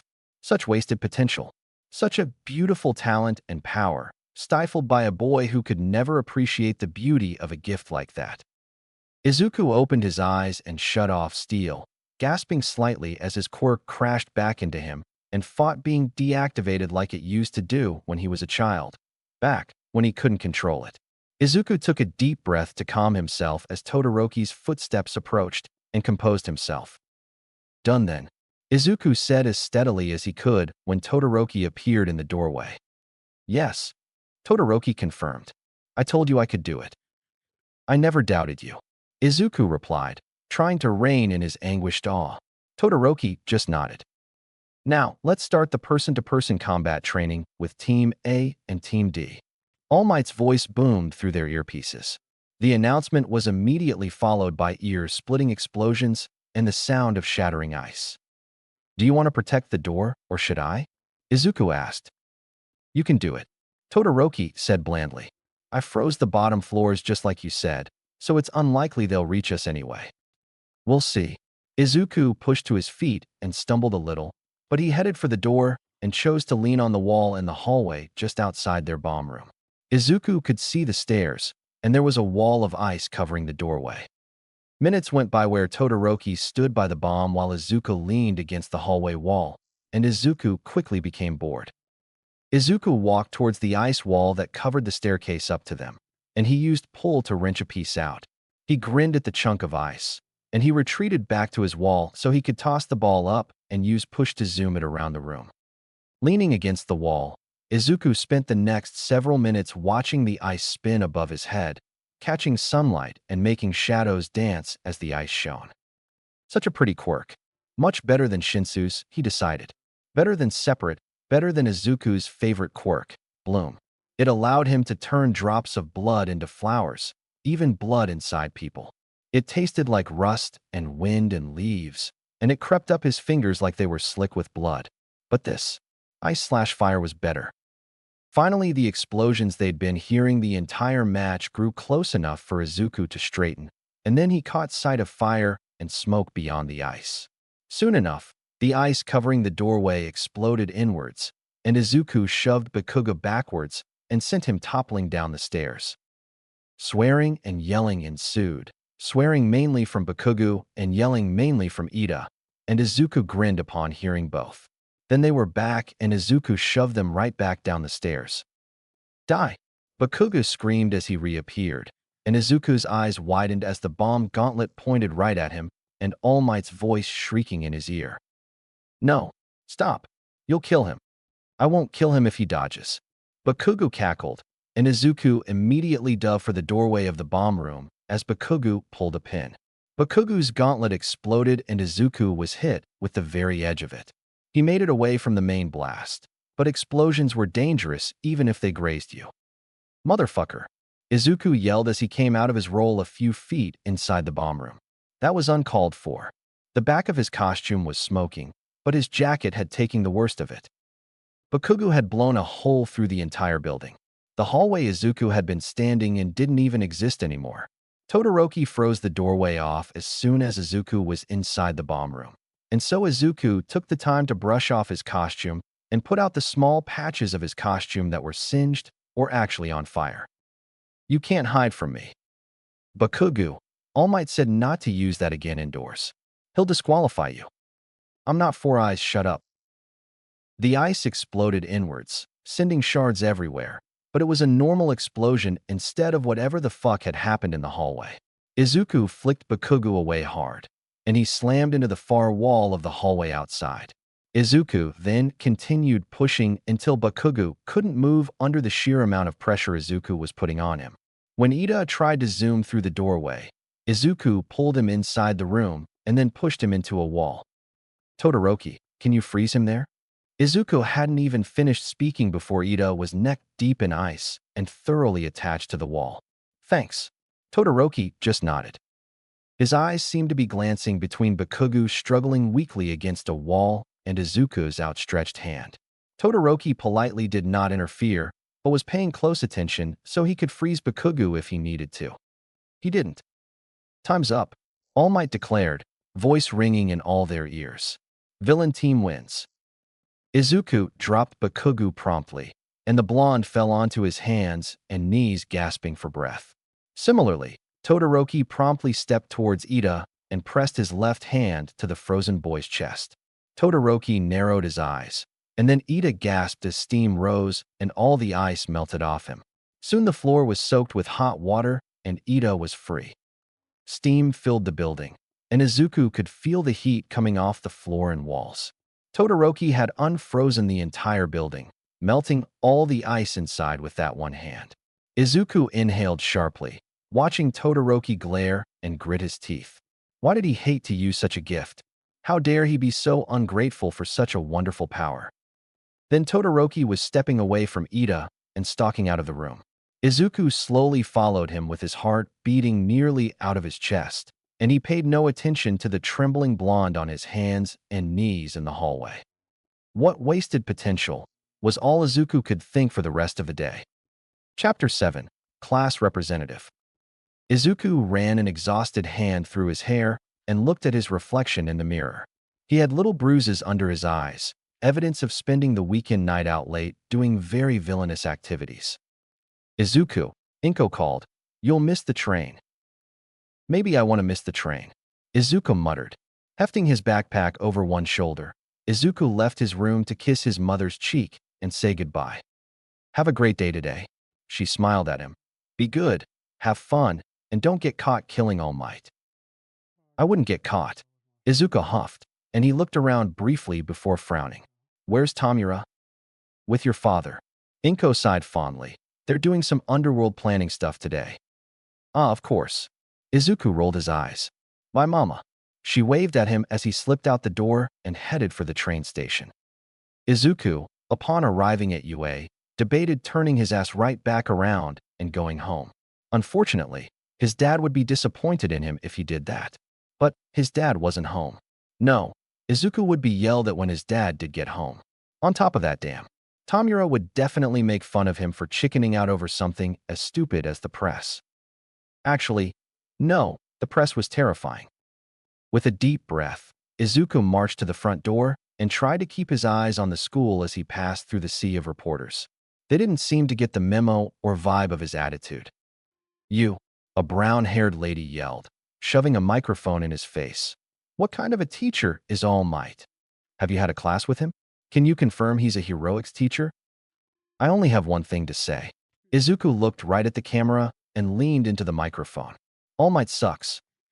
The reporters, who'd calmed a little when he appeared to be making a statement, immediately exploded with noise. Ignoring them completely, Izuku turned away and walked past the barrier without delay. Good work on yesterday's battle training. I saw the video and the results. Aizawa sighed tiredly. Bakugo, you're talented, so don't act like a kid. TCH. I know, Bakugo said, looking away with a mild scowl. Now, Let's get down to homeroom business. Sorry about the late notice, but today I'll have you. Aizawa paused, either purposefully or to check his notes, and then sighed again. Decide on a class representative. I want to be class rep, pick me. Kirishima said immediately, standing up and slamming a hand on his desk. Me too, the electric user said. Was his name Kaminari? I want to do it too. Hearing Quirk raised an enthusiastic hand. It's a job made for me, the one with the laser quirk said, winking. I'll be the leader, the acid one said, jumping in front of Sparkles and interrupting him. Let me do it. Me. Bakuga screamed. God, will this torture ever end? Izuku groaned, dropping his head on his desk. If they didn't shut up, he was going to risk his dad's wrath and murder someone. Silence, please. The boy Izuku had fought, Ida, called everyone's attention loudly. It is a job with the serious responsibility of leading others. It is not a job for just anyone who wants to do it. It is a calling that requires the trust of those around you. If we want to use democracy to decide on a true leader, then we should hold an election to choose one. Despite his words, Ida's hand was rammed straight up in a way that suggested he desperately wanted the position. Why did you suggest that? The electric user frowned. We haven't known each other for that long. Frog Mutation said. So how can we have trust or anything? If that's the case, and everyone votes for themselves. Kirishima trailed off thoughtfully, and Izuku again resisted banging his head on his desk. Don't you think that's precisely why whoever receives multiple votes here can be truly considered the most suitable person? Ida declared, becoming a robot and chopping the air. What do you think, Aizawa-sensei? Their teacher was hiding in his yellow monstrosity of a sleeping bag again. I don't care as long as you decide by the end of homeroom. Aizawa slid down and flopped onto the floor. The class blinked at him. Thank you very much, Ida said finally, and then Izuku was subjected to the chaos that was 19 hero students trying to vote. Izuku didn't count himself as the 20th because he wasn't really a hero student. He did vote though. When the votes were tallied and displayed on the chalkboard for all to see, Izuku did bang his head against his desk. Why me? Izuku groaned, and then stood swiftly and headed for the podium. Creation Girl, Yaoyorozu, was apparently his deputy, seeing as he was the main class representative by order of his 3 votes. Then, the class rep is Midoriya, and the deputy class rep will be Yaoyorozu. Aizawa said this tiredly, and then he was flopping back down onto the floor. Izuku was starting to wonder if Aizawa patrolled literally all night and played with the idea that he himself, as drop-off, was part of the reason Eraserhead was so tired. The thought appealed to him greatly. Thanks for your votes. Izuku grinned. This should be rather interesting. Despite shuddering at the thought of being a leader for the hero kids, it was beyond funny they thought he was the perfect example of a model heroic student. It couldn't have been further from the truth. We'll do our best, Yaoyorozu said politely, bowing a little. Izuku copied her, albeit a bit sarcastically, and grinned at the class. That might not be so bad. Frog Mutation croaked. After all said and done, Midoriya can get pretty fired up, Kirishima said brightly. And Yaoyorozu was cool when we were going over the battle results. Tape Boy grinned. They were all dismissed for lunch, and Izuku headed to the lunchroom promptly. Unfortunately, that meant his 2 tag-alongs followed him like he was the leader of their little trio. It was annoying, but it did mean Shinso would be nearby when Izuku was eventually given permission to steal his quirk. Izuku would probably steal Kirishima's too, since he was now apparently one of Izuku's followers, but his wasn't a priority. It was still a bit boring. Who'd you vote for? Kirishima asked as they 3 plopped down at a table. Ida. Izuku shrugged. He got everyone to shut up, and I was down for that. I can see that. Kirishima nodded happily. I voted for you, man. You were so manly when you tossed Bakugo around yesterday. I did too, Shinso grinned, but only because I knew you'd never vote for yourself. Smug idiot, Izuku muttered, which made Shinsu's toothy grin widen. Moving on, what does a class rep do anyway? Oh, it's their responsibility to advocate for the class and keep everyone in line. Kirishima explained, grinning cheerfully. It's a leadership position, and you're basically a role model for all of us. Interesting, Izuku hummed. Do you think if I bash All Might people will follow suit? Shinso choked on his water, and Kirishima looked briefly confused. Before Izuku could get a proper response, there was a loud voice ringing through the lunchroom. There has been a level 3 security breach. All students please evacuate outdoors promptly. Izuku blinked and narrowed his eyes. A breach? I repeat, there has been a level 3 security breach. All students please evacuate outdoors promptly. Boy, come on. Kirishima jumped to his feet and beckoned them. Shinsuke looked slightly frozen, eyes wide, so Izuku impatiently grabbed his arm and pulled him to his feet so they could leave the lunchroom. That's when things got hectic. Izuku was promptly shoved into the person in front of him, and he found he was suddenly in a sea of bodies. There were people all around him, and he did not appreciate the elbows and knees and arms hitting him every which way, but he reached his wit's end when some random guy grabbed him by the waist as a sort of anchor so as not to be jostled so badly. Not okay, dude. Stop. Izuku pushed everyone away, shoving people against the walls and even propelling some people into the air. He glared around at them, grateful for the brief stunned silence and the wide 3-foot radius of empty space surrounding him he'd cleared. Didn't you hear the announcement? It said to evacuate outdoors promptly. How the fuck are we meant to do that if you're panicking and crowding the exits like this? People were squirming under the force of his quirk, but they all seemed to be processing his words properly. Then Izuku glanced over when someone gasped. It's just the press. Someone yelled, pointing out the window with an arm Izuku apparently didn't have pinned. The police are here. As students slowly started calming down, Izuku let up the pressure on the students he'd pinned to the walls and pulled the students still up in the air down to him safely. He caught them one by the waist and lowered them to the floor. They were shaken, but some of them thanked him or apologized sheepishly. Izuku smiled at them, even as he felt a twinge of annoyance at their stupidity. Boy, that was so manly. Kirishima ran up to Izuku with a wide grin. You had everyone under control in just a few seconds. We all have our things. Izuku shrugged, and Kirishima nodded cheerfully in understanding. Did you have to slam everyone into the wall so hard? Shinso groaned, rubbing his arm ruefully as he joined them as everyone started to evacuate properly. Yes, Izuku said simply. They wouldn't have listened to me otherwise. If you say so. Shinso sighed. What do you think that was all about? The panic. The breach. Reporters, the press. Izuku shrugged. Did you see how they were assaulting people at the gate this morning? They were desperate beyond measure. True. Shinso frowned, and then he jumped in surprise when Kirishima clapped him on the shoulder. Don't worry so much, Shinso, Kirishima said brightly. Aizawa-sensei and the other teachers will definitely figure it out. Right. Shinso was eyeing Kirishima warily, and it made Izuku laugh. It was beyond funny to see Kirishima be completely oblivious to Shinsu's disdainful distrust, and Izuku wondered if they'd slowly become real friends. That'd be funny as hell to watch, honestly. Shinso would definitely be against it at first, when he noticed they were edging towards friendship, but he'd cave to the sunshine. Everyone caved to a pretty smile and encouraging words, and it would be so much more fun to kill them if they cared about each other. Maybe he'd make one of them watch as he turned the other inside out. Chapter 8, USJ Part 1. Mornings did not agree with Izuku, and it was made abundantly clear once again when Izuku got up for school. Stumbling his way out of his room, Izuku caught sight of his equally not a morning person brother.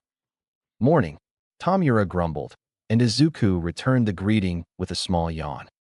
What have you and Dad been working on? Izuku asked tiredly, rubbing his eyes as he and Tamura both went into the bathroom to brush their teeth at the same time. None of your business, Tamura mumbled, more asleep than awake. Izuku had to take the toothpaste away from him when he just continued squirting it all over the counter. His brother gave him a dirty look for it. Fine, fine. Izuku sighed, and he went about brushing his teeth as normal. Tamura slowly became more awake, and Izuku repeated his question when they both sat down for breakfast with their mother. Some of Doctor's experiments are coming along nicely, Tamura said, giving Izuku a better answer now that he wasn't as tired. Son, ahem, Dad has been letting me see the facility more often. Ew. Izuku wrinkled his nose, and Tamura snorted. That's why I didn't invite you, jerk. Hey, I was just curious. Don't pry so much. I do not pry. Boys, Inko interrupted with a sigh. They both gave a chastised look before glaring at one another and finishing their breakfast. Izuku was finally ready to leave, saying goodbye to his mother, when Tamura threw something at him. Here, he called, and Izuku barely managed to catch it away from his face with so little warning. Tamura, Izuku complained while his brother laughed, and his mother covered his snort. Dang, I was hoping to get you in the face. Jerk, you aimed at my face on purpose. Dearest brother, I have cured your boredom, and this is how you repay me? Tamura turned away with a fully offended expression. For shame, Izuku, for shame. Ha ha, very funny. Izuku said sarcastically as he rolled his eyes. Then he fully examined what his brother had chucked at his head. It was a Rubik's Cube. You didn't. Izuku gasped, spinning one of the rows a few times to move the brightly colored blocks around. I most certainly did. Tamura grinned. I hope you find it entertaining. Something in Tamura's expression was layered with older brother mischievous intent, which didn't bode well. That wasn't suspicious at all. Izuku narrowed his eyes. If it explodes, I'm telling Dad. I wouldn't send you to school with a bomb. Tamura rolled his eyes. Besides, Mother would kill me. Yes, I would. Inko eyed him for a moment, but then she turned and smiled at Izuku. Go on, you'll be late. You always say that, and I'm never late. Izuku huffed. That's because I tell you that before you're late. Inko laughed. Now, off with you. Bye, Mama. Mura. Izuku grinned, and then he was off. The first thing Izuku noticed before basic hero training, gross, was that Aizawa actually seemed to be awake when he moved to stand at the podium. For today's hero basic training, it's turned into a class with 3 instructors, All Might and me, and one more person. Aizawa announced. Oi! Someone threw their hand up in the air. It was Tape Boy. Izuku remembered from the battle trails that his name was Siro. What'll we be doing? He wasn't even finished asking before Aizawa held up a card labeled Rescue in blue font. Disasters, shipwrecks, and everything in between. Aizawa said, it's rescue training. Rescue. Kaminari, the one who sucked at using his awesome electricity quirk, said it with an odd inflection. Looks like this'll be a lot of work, too. Right? Acid Girl, Ashido, agreed readily, bouncing in her seat. Idiots, this is the duty of a hero. Kirishima cut in, as sunshine as ever. My arms are ready to rumble. No one can beat me in the water, Kero Kero. Izuku was a little weirded out by the noises the frog girl made, and resolved to kill her one day. Maybe he'd take her quirk just so he could watch her body slowly fall apart at the seams until there was nothing recognizable left as he tore the mutation out of her body. No. Bad Izuku, no murder at school. Hey, I'm not done. Aizawa grunted. The irony of just how done he really wasn't lost to Izuku. You can decide if you want to wear your costume or not this time. With the press of a button, the monstrous costume case cubbies came open and Izuku resisted a shudder. Because there are probably costumes that limit your abilities, too. The training will take place off campus, so we're taking a bus. That is all. Start getting ready. Hi. The class chorused, and they all stood to retrieve their costumes. Aren't you grabbing your costume? Kirishima asked excitedly when Izuku made for the door without it. It was so cool, man. It suits you. Izuku was tempted to kill him just for that comment. Fine, Izuku muttered, then pulled the case off the rack and into his hand. Kirishima grinned happily. Izuku ended up on the bus between Kirishima and Shinso, which really was the best outcome compared to his other choices. At least this way, he wasn't tempted to murder anyone more than usual. He was used to them by now, which was a horrifying thought. The bus ride seemed to take forever, and Izuku was forced to chat pleasantly with his classmates as they all gushed over each other's quirks. Eventually, it got around to him. The way you anchored yourself to me back at the quirk assessment was awesome. Kirishima grinned. How'd you do that anyway? Gravity user, Uraraka, asked as she tilted her head. My quirk, push and pull, is centered in my hands. Izuku lied, clicking on quirk immune habitually.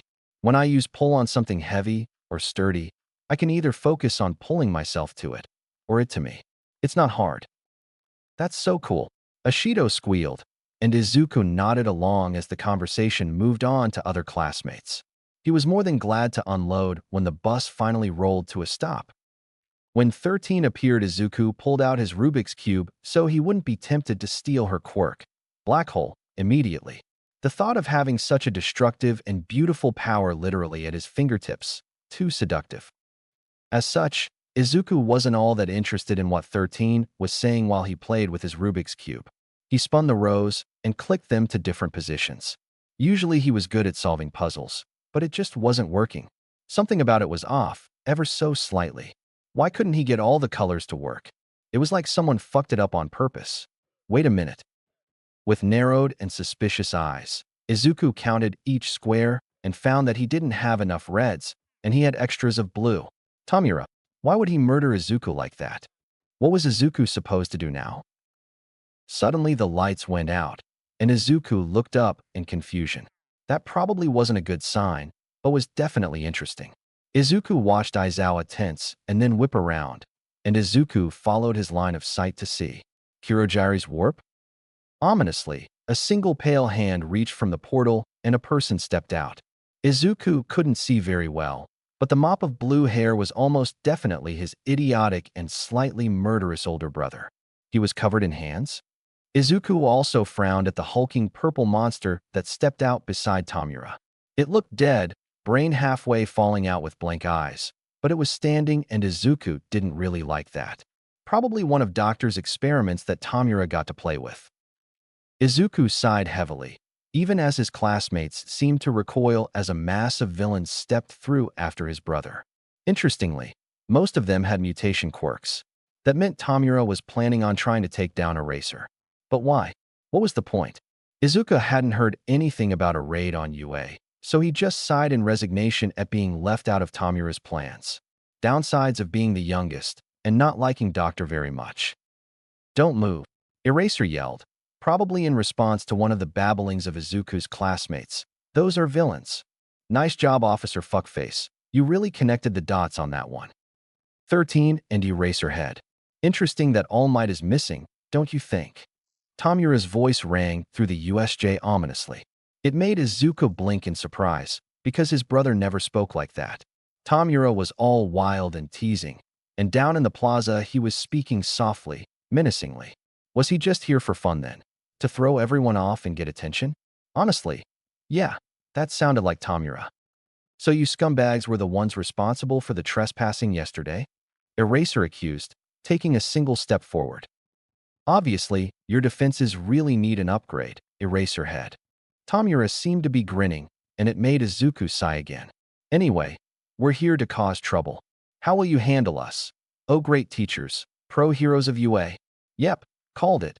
Tamura broke into UA for attention. Figures. Villains, no way, Kirishima exclaimed. There's no way they could break into a hero school. They sort of just did. Izuku deadpanned. Sensei, what about the trespasser sensors?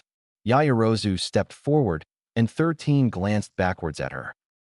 We have them, of course, but did they only appear here, or around the whole school? Izuku turned immediately at the sound of Todoroki's soft voice. Either way, if the sensors are not responding, that means they have someone with a quirk that can do that. An isolated area separated from the main campus, during the time when a class is supposed to be here. They might be fools, but they're not dumb. This surprise attack was carefully planned with some sort of goal in mind. Everyone was stunned into silence, and Izuku sighed. Wow, he breathed, not taking his eyes off Todoroki. Izuku couldn't wait to take that beauty and destroy it, leaving Todoroki with nothing but emptiness. What? Shinso hissed. Did you even hear him? Izuku asked, not even glancing at Shinso. He's so cool. Don't tell me you want to befriend him. Shinso recoiled. You said you don't do friends. If you want to call it that, then sure, yes, I want him to be my friend. Izuku shrugged. Congratulations, you're my first friend. I already said you were stuck with me on, like, day one. Despite the circumstances that were absolutely terrible, of course, villains, oh no. Shinso beamed in excitement at him. Did people really care about being friends that much? That was hilarious, especially because it wasn't even real friendship. Izuku wanted Shinso around for his quirk, and Izuku wanted around Todoroki because of his quirk. Shinso belonged to Izuku, and Todoroki would be Izuku's greatest masterpiece when he was done with him. Apparently, during their little conversation, Eraserhead had said something to 13 and the class, so they were suddenly supposed to be running away. Of course, little hero students get traumatized by villains, run away. Izuku jogged with the class, Shinso seemingly sticking with him by sheer determination, and then Kurogiri was abruptly and directly between the class and the door. Well, good luck hero students, you're fucked. I won't let you get away. Kurogiri produced his yellow eyes in the looming mist. Nice to meet you. We are the League of Villains. Izuku thought that was a horribly dumb name, and he was definitely teasing Tamura about it later. It may be presumptuous of us, but we invited ourselves into the home of the heroes, UA High School, to meet everyone. 13 put an arm out, as if she could even remotely protect the students, and glared at Kurogiri. She was wrong, of course, but Izuku was polite enough not to outright laugh. I believe All Might should have been here. Has there been some kind of change? Kurogiri expanded his mist, looking sort of like a bird of prey out to get them. Well, that is irrelevant. This is the part 1M to play. Everything about Tamura was games, and Izuku just sighed at the inevitability that he was about to be tossed somewhere random and have to beat up his brother's goons. Oh no, what a shame. He blinked in genuine surprise as Bakugu and Kirishima both leapt forward to try and get Kurogiri, only to fail spectacularly. Izuku sighed as Kirishima taunted Kurogiri. Oh yeah, A+ little hero student. Antagonistic behavior really was the way to go. Not that Izuku could really talk, being the antagonistic little shit he was, but he wasn't a real heroic student, so Izuku could do whatever he wanted. Oh dear, that's dangerous. Izuku choked at the sarcasm from Kurogiri, and he had to wave off a bizarre look from Shinso because of it. That's right. Even if you are just students, you are excellent golden eggs. Mist surrounded them, blocking their vision and consuming them all, and Izuku didn't even try to fight it as his classmates screamed. My job is to scatter you all, so have fun, little heralings. Izuku was spat out at least a dozen feet above a massive expanse of water, and he shrieked in surprise as he slammed into it full force. That was just rude. Izuku was so burning Kurogiri's tea supply when he got home. He looked around under the water and glared as a shark-like villain swam directly for him. Izuku pushed him away, and he went staggering backwards a little. Apparently, push and pull didn't work very well in the water, so Izuku twisted around and started swimming away with perfect and clean strokes. Bubbles from a cry of surprise left his mouth as something wet and round wrapped around his torso, and Izuku found himself very suddenly being dragged along behind something. Reaching out with steel, he realized it was just Frog Girl. He forced himself to relax, even though he was mildly internally panicking. He was only allowed to use push and pull at school, so he might genuinely not be able to beat the Frog Girl in the water. It didn't really matter because they were supposedly on the same side, but it was a terrifying thought nonetheless. She gently placed him on the deck of a boat, which he assumed to be in the center of the water zone. They were definitely still in the USJ, which was nice of Kurogiri. He could have shipped them off to Timbuktu and been done with it. Maybe his tea supply was safe. Frog Girl climbed up the side of the boat, and Izuku gave her a hand up that she probably didn't need, but accepted anyway. Thanks, Frog Girl. He nodded to her. Call me Tsu. She croaked. Okay. He shrugged in acceptance, and then he tapped his chin in thought. Izuku decided he should just think of his brother's goons as real enemies, and turned to Tsu. Well, I think the villains are idiots or uninformed, he declared finally. What makes you say that? She tilted her head. Well, they sent you here, and your quirk is heavily aquatic-based. I'm guessing frog-like mutations. Izuku said, gesturing to her, everything. Didn't need an analysis quirk to figure that one out. Karo, Sue blinked in surprise. You're right. If they knew that I was a frog, they probably would have thrown me into that fire zone over there. She pointed to one of the ominous domes, specifically the one covered in red and orange flames. Ah, yes, frogs are sensitive to temperature. Izuku nodded. Okay, So how do we use that? Not the temperature thing, the obliviousness of our enemies. Well, I'm more mobile in the water, but I can't take all of them at once if they surround me. Carol, Sue admitted, placing one of her elongated fingers on her chin. They both peeked over the edge, and Sue made a croak of anxiety as they were firmly surrounded by yelling villains. Izuku pulled Sue down and away from the edge, making them both crouch on the deck so the villains couldn't see them. Okay, what if I caused a distraction? Izuku suggested, whispering slightly. I could jump in the water and pretend I'm running for it. I'm a pretty fast swimmer, and I can use push to shove them away from me. It's not perfect, but it might allow you to slip in the water unnoticed and take a few of them out. It's dangerous. She croaked quietly, tilting her head. Let me tell you more about my quirk. Izuku nodded in acceptance. I can jump high, stick to walls, and stick my tongue out up to about 20 meters. I can also spit out my stomach and wash it, and secrete toxic mucus that actually just stings a little. Sue took a moment of pause before adding, the last two are practically useless, so you can probably forget about them. Okay, as I said on the bus, my quirk is called push and pull. Izuku realized he still had quirk immune active. I can push or pull things towards or away from me telekinetically with my hands. She nodded easily. You'd have to stop swimming to propel the villains away from you, then, right? Carol. That's right. He confirmed. Can we try it?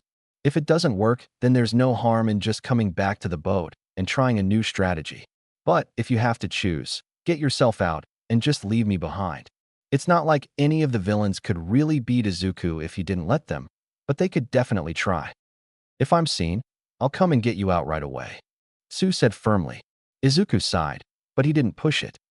All right, now, I'll just jump right in the water and you can climb down the side once their attention is on me. Sue nodded firmly, and Izuku took a deep breath before standing and jumping to stand on the rail. Oh no, we're surrounded, Izuku cried, dramatically putting his hands on his face. I'm so out of here. Izuku jumped, executing a flawless dive, and cut through the water as he landed to stroke his way away from the boat. He glanced behind him to see villains yelling and swimming for him, completely focused on him and ignoring whatever Tsu was doing. But several had mutations that made it so they were going double the speed he was. You win some, you lose some. Izuku tried pushing the water away instead of the villains, and they all went spinning backwards much more effectively. Izuku surfaced with a gasp, taking another breath and continuing to swim. Several more swam at him, and he pushed them back as well with a wave of water. Die already, you stupid kid. Izuku looked down in mild panic as a webbed hand grabbed his leg and was sharply yanked downwards. Izuku shut his eyes, prayed his dad wouldn't kill him, and activated his quirk, Water Touch. With maximum control, Water Touch moved the water as he moved his hands. Izuku swirled the water around the villain's hand, creating little whirlpools around each finger and forcing the villain to release him, and then sent the villain spiraling downwards into the depth with 10 times the force he could have dreamed of creating with push. He then briefly used it to push himself to the surface, vaguely worried about the burning in his lungs. He broke the surface with a heavy gasp, and then coughed before swimming away again a little slower than his previous pace. Midoriya. Izuku turned as sharply as he could in the water, and his eyes landed on the upper half of Tsu's face that peeked out above the water. The villains are unconscious. Thanks for distracting them. Karo, you're amazing. You really did all the work, Tsu. Izuku grinned. All I did was run away. He glanced toward shore, and then looked back at his classmate. Let's head to shore. Maybe we can get back to the entrance, yeah?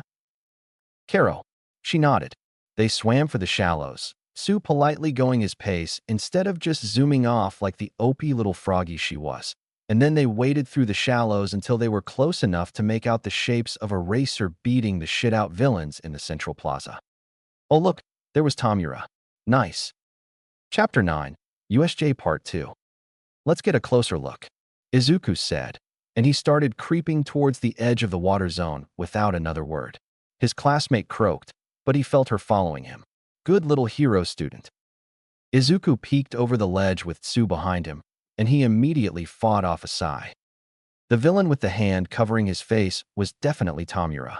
Izuku had already known that, but the hair up close was even more unmistakable. Mophead 100%. Stay here. I'm gonna stall the villain until backup can arrive. Izuku whispered, turning to Tsu. If you try to follow me, I'll just push you away. Got it. Stay put. She scrutinized him. I think this is a bad idea, Karo. Tsu croaked. I'm not planning on fighting, just talking and pushing the villains away from Aizawa-sensei. He lied. If Aizawa hurt Tamura, Izuku might have to blow his cover right then and there. I don't like this, she told him blandly. I'm going to get help. Then she bounded off through the water and away the next moment. Well, leaving was fine too. Izuku turned back to the central plaza and saw his brother running directly for Eraserhead. Izuku really wished he could use a hearing quirk, because his brother seemed to be mumbling, but he'd already broken his dad's rule of only using his 2 designated quirks, and he didn't want to risk it again. Eraserhead charged as well, and Izuku held his breath as Eraser's scarf shot out. Tamura grabbed it and yanked, pulling the hero closer, and grabbed the elbow that was thrust into his stomach. Izuku passively watched as the elbow started flaking away and clenched his teeth as Eraserhead punched Tamura in the face. Tamura went down, falling on his ass as Eraser leapt backwards with a crumbling elbow, and Izuku resisted jumping up to help his brother.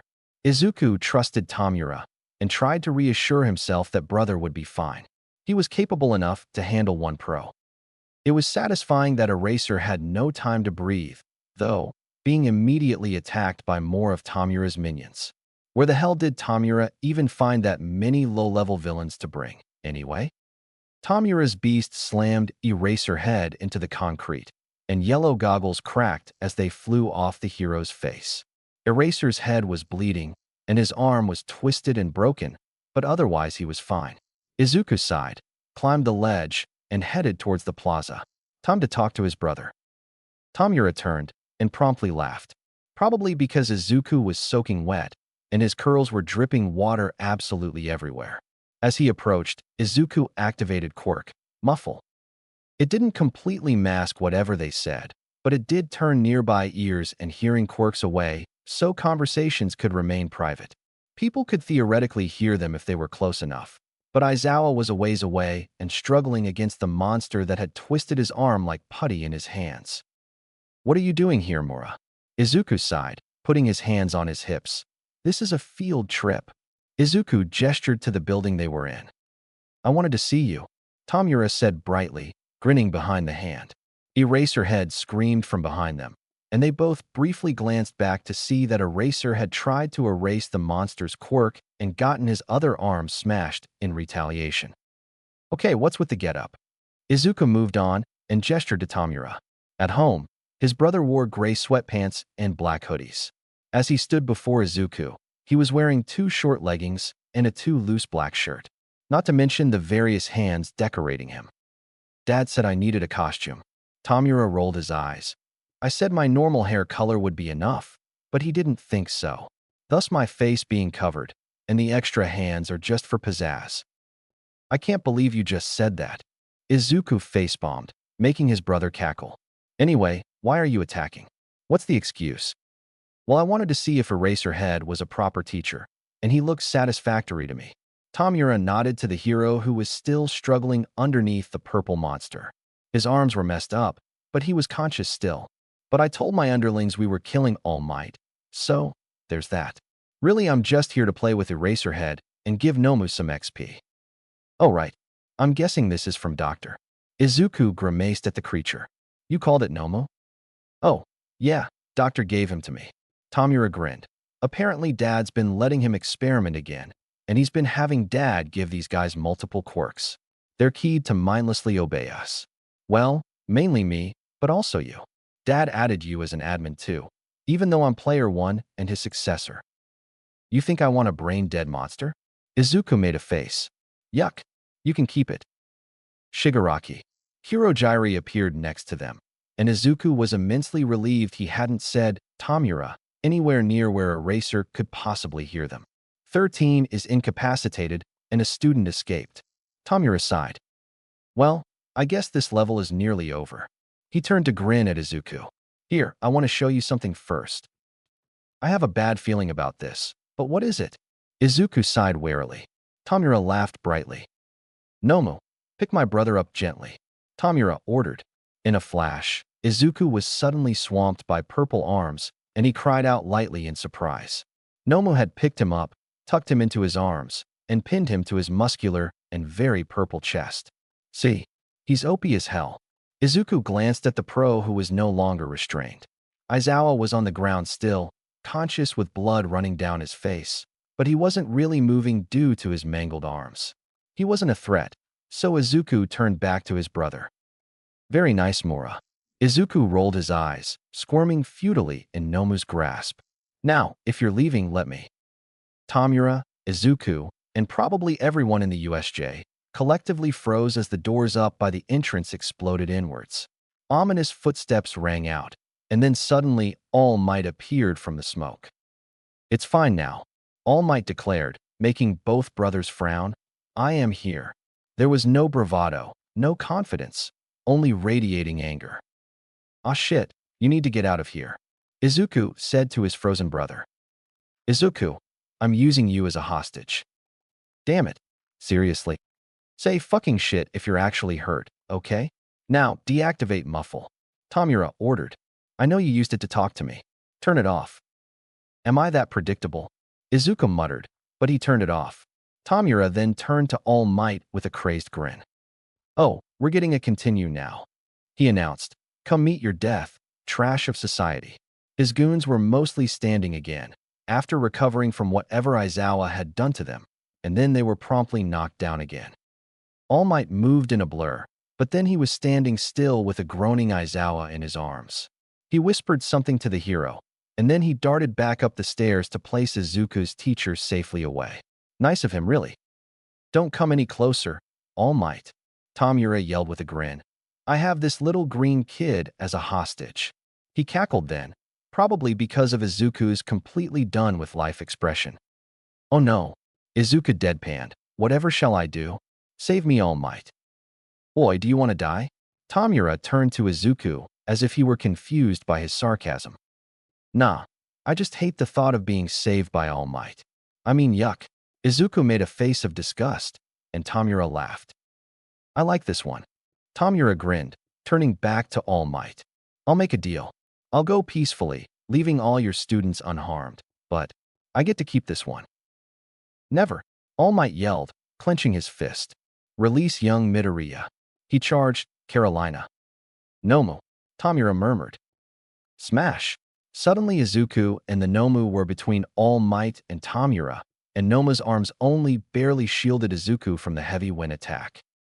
Jesus, Izuku yelled dramatically. Watch it, All Might. The hero backed up, metaphorical sweat on his face as he realized how deep the shit he was in was, and glared at Nomu. Release young Midoriya. All Might ordered again, gritting his teeth. No, I don't think so, Tamura said from behind Izuku, voice soft and dangerous. What will you do, All Might? Let us leave with a hostage to keep, or risk killing him trying to fight Nomu. Izuku didn't really see the angle his brother was playing at, but the way he said it made Izuku genuinely sure Tamura had a plan. Both ways, he had an idea, which meant there was a 50-50 chance Izuku was going to get his ass kidnapped. Fantastic. I'll never abandon those I can reach. That's what it means to be a hero. All Might yelled. I won't let you take him, and I will defeat you. A shame, Tamura whispered. Nomu, fight All Might, but keep the little green boy safe, okay? I've decided I like him, but don't let him use his quirk. Keep his hands hidden. Oh, come on, Izuku yelled, wishing he could stomp a foot. Then the breath was hardcore knocked out of him as Noma charged All Might with whiplash-inducing speed. Izuku was put under the Noma's arm, sort of tucked away in his purple armpit and pinning him there with an elbow, but the Nomu had both hands free to attack. Obviously, the arm pinning Izuku in place couldn't extend fully because his elbow was the only thing keeping him from dropping Izuku, but he seemed to be managing wonderfully. It also helped that Nomu was immune to All Might's attacks, of course. One punch grazed the Nomu's arm and wind whipped across his face, making Izuku cry out in mildly genuine fear. All Might's power was seriously no joke, and he didn't exactly want a front row seat to see it in action. All Might hesitated at Izuku's shout, and that gave Nomu enough time to sink his claws into All Might's side. The hero stiffened, grabbing the hand and trying to pry it off, but that was when Kurogiri arrived. All Might sank into the ground through a swirling purple portal, stopping waist deep, and he started struggling madly to get the hand out of his side. "This is good, Kurogiri." Tamura laughed lightly. "It's an unexpected opportunity." Izuku was then shifted in Nomu's hold, presumably because he'd started to slip, and he suddenly found himself thrown over Nomu's shoulder like a sack of potatoes, held there by Nomu's hand on his back, pressing Izuku's stomach into the Nomu's shoulder. His hands were pinned under his stomach, so Izuku couldn't do much more than squirm. The Nomu's other hand was still deeply embedded in All Might's side. All Might seemed to realize his predicament and turned to glare at Tamura with teeth gritted in pain. "This is your first offense." All Might checked. "You'd better prepare yourselves." Izuku watched his brother stiffen, clearly unhappy, and frowned. "What a nice little bluff." Izuku muttered, loud enough that Tamura heard and relaxed slightly. "Kurogiri," Tamura said softly, "would you be so kind?" All Might turned to look at the misty villain, hands still pulling uselessly at Nomu's claws. "I do not want blood and guts overflowing within me, but I would be happy to take in someone as great as you." Kurogiri sighed, smugness radiating in his voice. "You're too fast to see with the human eye. Restraining you is Nomu's job, and now that your body is halfway through my portals, closing the gate and tearing you apart will be my job." All Might gasped, staring down at the portal around his waist, and Izuku resisted a smile as he looked upon the panicked face of the #1 hero. Unfortunately, Izuku did not get to witness All Might's imminent death, because Bakugu came out of nowhere and slammed into Kurogiri with an explosion to the neck brace. It made Izuku gasp in shock and concern for his sort of babysitter/friend, but he played it off as just surprise. "Die!" Bakugu screamed as he pinned Kurogiri with a feral grin. "Take that!" At the same time, ice crept from the left and encased the Nomu's entire left side, freezing his fingers so All Might could rip the claws from his side. Nomu's right side was untouched, leaving Izuku unfrozen, which made him sigh in disappointment. Damn Todoroki's perfect control. Izuku would have loved to be frozen. Just a bit of frostbite. "All I heard was that you all are here to kill All Might," Todoroki said, breathing out frost, and Izuku could have swooned at the burning anger in his expression. All Might jumped away to land by Todoroki, and Shinso came sprinting forward then too. "Midoriya," he yelled, eyes panicked as he saw Izuku pinned in the Nomu's grasp. "Stop acting so stuck up, foggy nobody." Bakugu grinned ferally, leaning into loom over Kurogiri. "The symbol of peace cannot be killed by the likes of you," Todoroki said blandly, staring at Tamura. "All Might, the deal still stands," Tamura called, ignoring the students altogether. "Remember, the little green one is at stake." Izuku sighed. "What deal?" Todoroki narrowed his eyes. "Oh, I promise to leave peacefully and not hurt anybody else, so long as I can keep him." Tamura grinned, approaching the Nomu and gesturing to Izuku. "Otherwise, well, All Might will probably kill him accidentally if he tries to fight my Nomu." "Obsessive behavior, really," Izuku muttered. "Oh my god, shut up," Tamura groaned. "Keep annoying me, and I'll take the purple one instead." He pointed at Shinso with a distinct look, reminding Izuku he was supposed to care about his classmates and stuff. "Yeesh, alright, my bad." Izuku sighed. "Keep me then." "Maybe I will." Tamura grinned, making Shinso take a step forward before he was stopped by Todoroki's hand landing on his shoulder. Damn, if only Todoroki touched Izuku like that so he could feel his freezing touch a guy. "If I can't attack Nomu, I'll just attack you," All Might declared. He charged, but Nomu jumped in front of him, directly blocking All Might's path. The hero's punch slammed into Nomu's chest, and Izuku's hair was blown back by the wind again. He cried out and hit his face in Nomu's shoulder as All Might jumped back, gritting his teeth. Shinso was barely being held back by Todoroki, and Bakugu was still pinning Kurogiri. All Might dodged to the side with a punch, and the hero's attack connected with Nomu's shoulder. The blow landed inches from Izuku, and he shrieked again. "Stop!" Shinso yelled. "Stop! You'll hurt him." It's fine, young Shinso. All Might threw a thumbs up behind him. Why? Because I am here. Oh yeah, 'cause I feel safe. Izuku coughed, recovering from the wind shocks. All Might slammed his fist into Noma's face, probably to try something new, but the bird head whipped to the side and his beak sliced across Izuku's shoulder. He cried out in pain, and All Might jumped back with gritted teeth. Fucking shit, Izuku yelled, gasping as blood sluggishly leaked from the wound. Nomu, bring him here. In a flash, Izuku was dumped on the floor at his brother's feet, laying on his uninjured side, and Tamura crouched down to place 2 fingers to the wound. His eyebrow twitched in concern and mixed guilt, but Izuku just shook his head. It's just a scratch. Izuku lied quietly in reassurance. He kept his hands under his back, so he had an excuse for why he wasn't shoving Tamura away. Ah, symbol of peace. Tamura smiled tightly, standing and stepping forward so Izuku was behind him. You just willingly got a hostage injured. Some #1 hero you are. Nomu, retrieve our exit gate. Izuku gasped as he saw the Noma disappear, and then someone went flying backwards. When the dust cleared, Izuku spotted Bakugo safely a few feet from Todoroki and realized the person Nomu had sent flying was All Might. What? Shinso exclaimed, staring. If Bakugo is fine. Then that was. Todoroki was also staring, and Izuku finally could see where All Might had ended up. He was over a dozen feet away. So you protected the child? Tamura asked softly, tilting his head. It looked creepy with the hand covering his face. Don't you know how to hold back? All Might coughed. They're just children. It was to rescue my companion. I had no choice. Tamura answered easily, gesturing to where the Nomu had successfully freed Kurogiri. What about you? I'm not the one who hurt this child. Tamura gestured to Izuku, who dramatically glared. Besides, violence for the sake of others makes it admirable, right, hero? You know, I'm angry. I'm angry at this world that categorizes the same violent acts as heroic or villainous, deciding what's good and what's bad. Tamura turned around to glance at Izuku with a grin. You punched a villain and hurt a hostage, and it was heroic, right? But if I did it? Tamura crouched down beside Izuku, making sure everyone could see him, and he ripped off a pouch from Izuku's belt. He grinned as he set all 5 fingers on it, and then turned to blow the dust off his hand towards the students.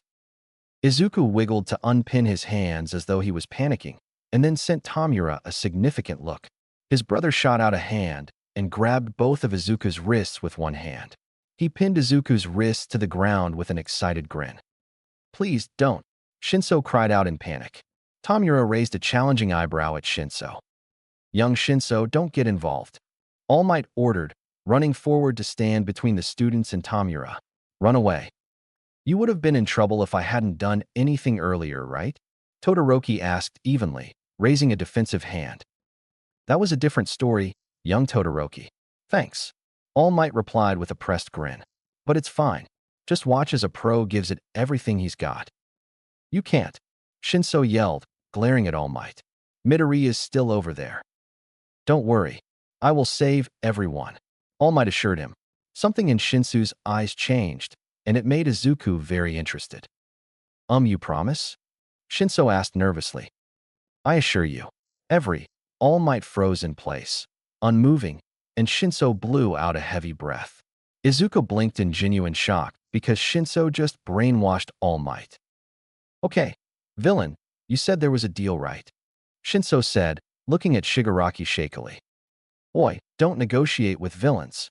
Bakugo yelled, cracking his knuckles. Do you want Midoriya to die? Shinso snapped, pointing at Tamura. That guy disintegrated Midoriya's gear. He looked back at Tamura with determination. Okay, what can I do to save him? Interesting. Tamura said to no one in particular, tilting his head. What would happen, I wonder, if I take him with me? 3 days would be good, and I wouldn't necessarily need to keep him longer. How can I trust you'll do it? Shinso asked, narrowing his eyes. Aren't you going to answer me? It'd be a shame if a heroic student tried to use his quirk on me. Tamura said, turning to grin at his brother. My Nomu reacts badly if the one controlling him goes offline. Okay, Shinso cried, throwing out his hands as Shigaraki dusted another of Izuku's costume pouches with his free hand. I won't. Seriously, how can I trust you? Tamura looked back up at him with a grin. You know what I want. Shinso shook his head with a frown. I want the world to see us. I want the League of Villains to be feared. Why else would I pick you? None of your friends are seriously injured, except for the poor green one here. Only, I didn't do that, did I? Tamura laughed softly. What if I got you on the news? Shinso negotiated, swallowing hard. Headlines. Izuku wiggled his fingers, as if he were trying to free a few of them, and furrowed his brows like he was concentrating. Shinsu's eyes caught the movement and then quickly looked away from it. Without even looking, Tamura's hand shot out and grabbed Izuku by the jaw and yanked him up to a seated position. Izuku gasped but didn't move, his eyebrows raising as his brother squished his freckled cheeks. Don't think I didn't see that, little hero. Tamura released him, slightly pushing him, and Izuku fell back on his elbows to the concrete with a gasp. Can't blame me for trying. Izuku coughed, letting his head fall backwards onto the floor. Tamura still held his wrists in one hand. Back to the purple one. I'd say we're getting closer to what I want, Tamura said, turning back to Shinso. How about I keep him for a little less than 3 days, and promise not to hurt him even the slightest bit that whole time? I'll release him at the end of those days if you get me and my league in the headlines. That's your insurance. He's perfectly safe. Tamura reached down to ruffle Izuku's fluffy hair, and Shinso stiffened, making Tamura laugh. My quirk control is flawless. He's safe as long as you hold up your end of the bargain. Tamura pressed 5 fingers into Izuku's curls and yanked on them, making Izuku gasp slightly. No, you can't have him, Shinso exclaimed, glaring. Think of something else. Tamura opened his mouth to reply, but a bullet went clean through his hand. He released Izuku's hair with a cry, and Izuku's forehead collided with the concrete, making him cry out as well. The jewel on his headpiece shattered. Sorry, everyone. A high-pitched voice rang. Sorry we're late. Izuku raised his aching forehead to look up, but his vision was blurry. He vaguely realized his hands were free from Tamura's grip, but he didn't really care. He assumed the people were heroes, which meant Tamura needed to get his ass in gear. Wait. Tamura was shot. Snipe. Izuku saw the heroes spilling in from above. Ito was racing for them, eyes pinned on Tamura. Izuku barely resisted a snarl as he glanced over and saw his brother clutching his wounded hand to his chest. Tamura looked at him curiously, asking permission, and Izuku nodded minutely. Release Midoriya. Ida yelled as he came to a stop beside the other students and a still frozen All Might. At that moment, Izuku sent his brother a look and jerked his chin at Nomo, and then he reached for Todoroki and pulled. Todoroki stumbled, but froze his feet to the floor, and Izuku flew towards him at high speed. Izuku crashed to the floor and rolled, slamming into the ice at Todoroki's feet with a dizzying gasp. The ice felt amazing on his aching shoulder. Midoriya, Shinso cried, falling to his knees to hover worriedly over him. Todoroki crouched to melt the ice off his feet and started looking Izuku over as well. Hirojiri, let's go, Tamura ordered, ignoring the heroes. A portal appeared around him, blocking a barrage of bullets. I look forward to the headline.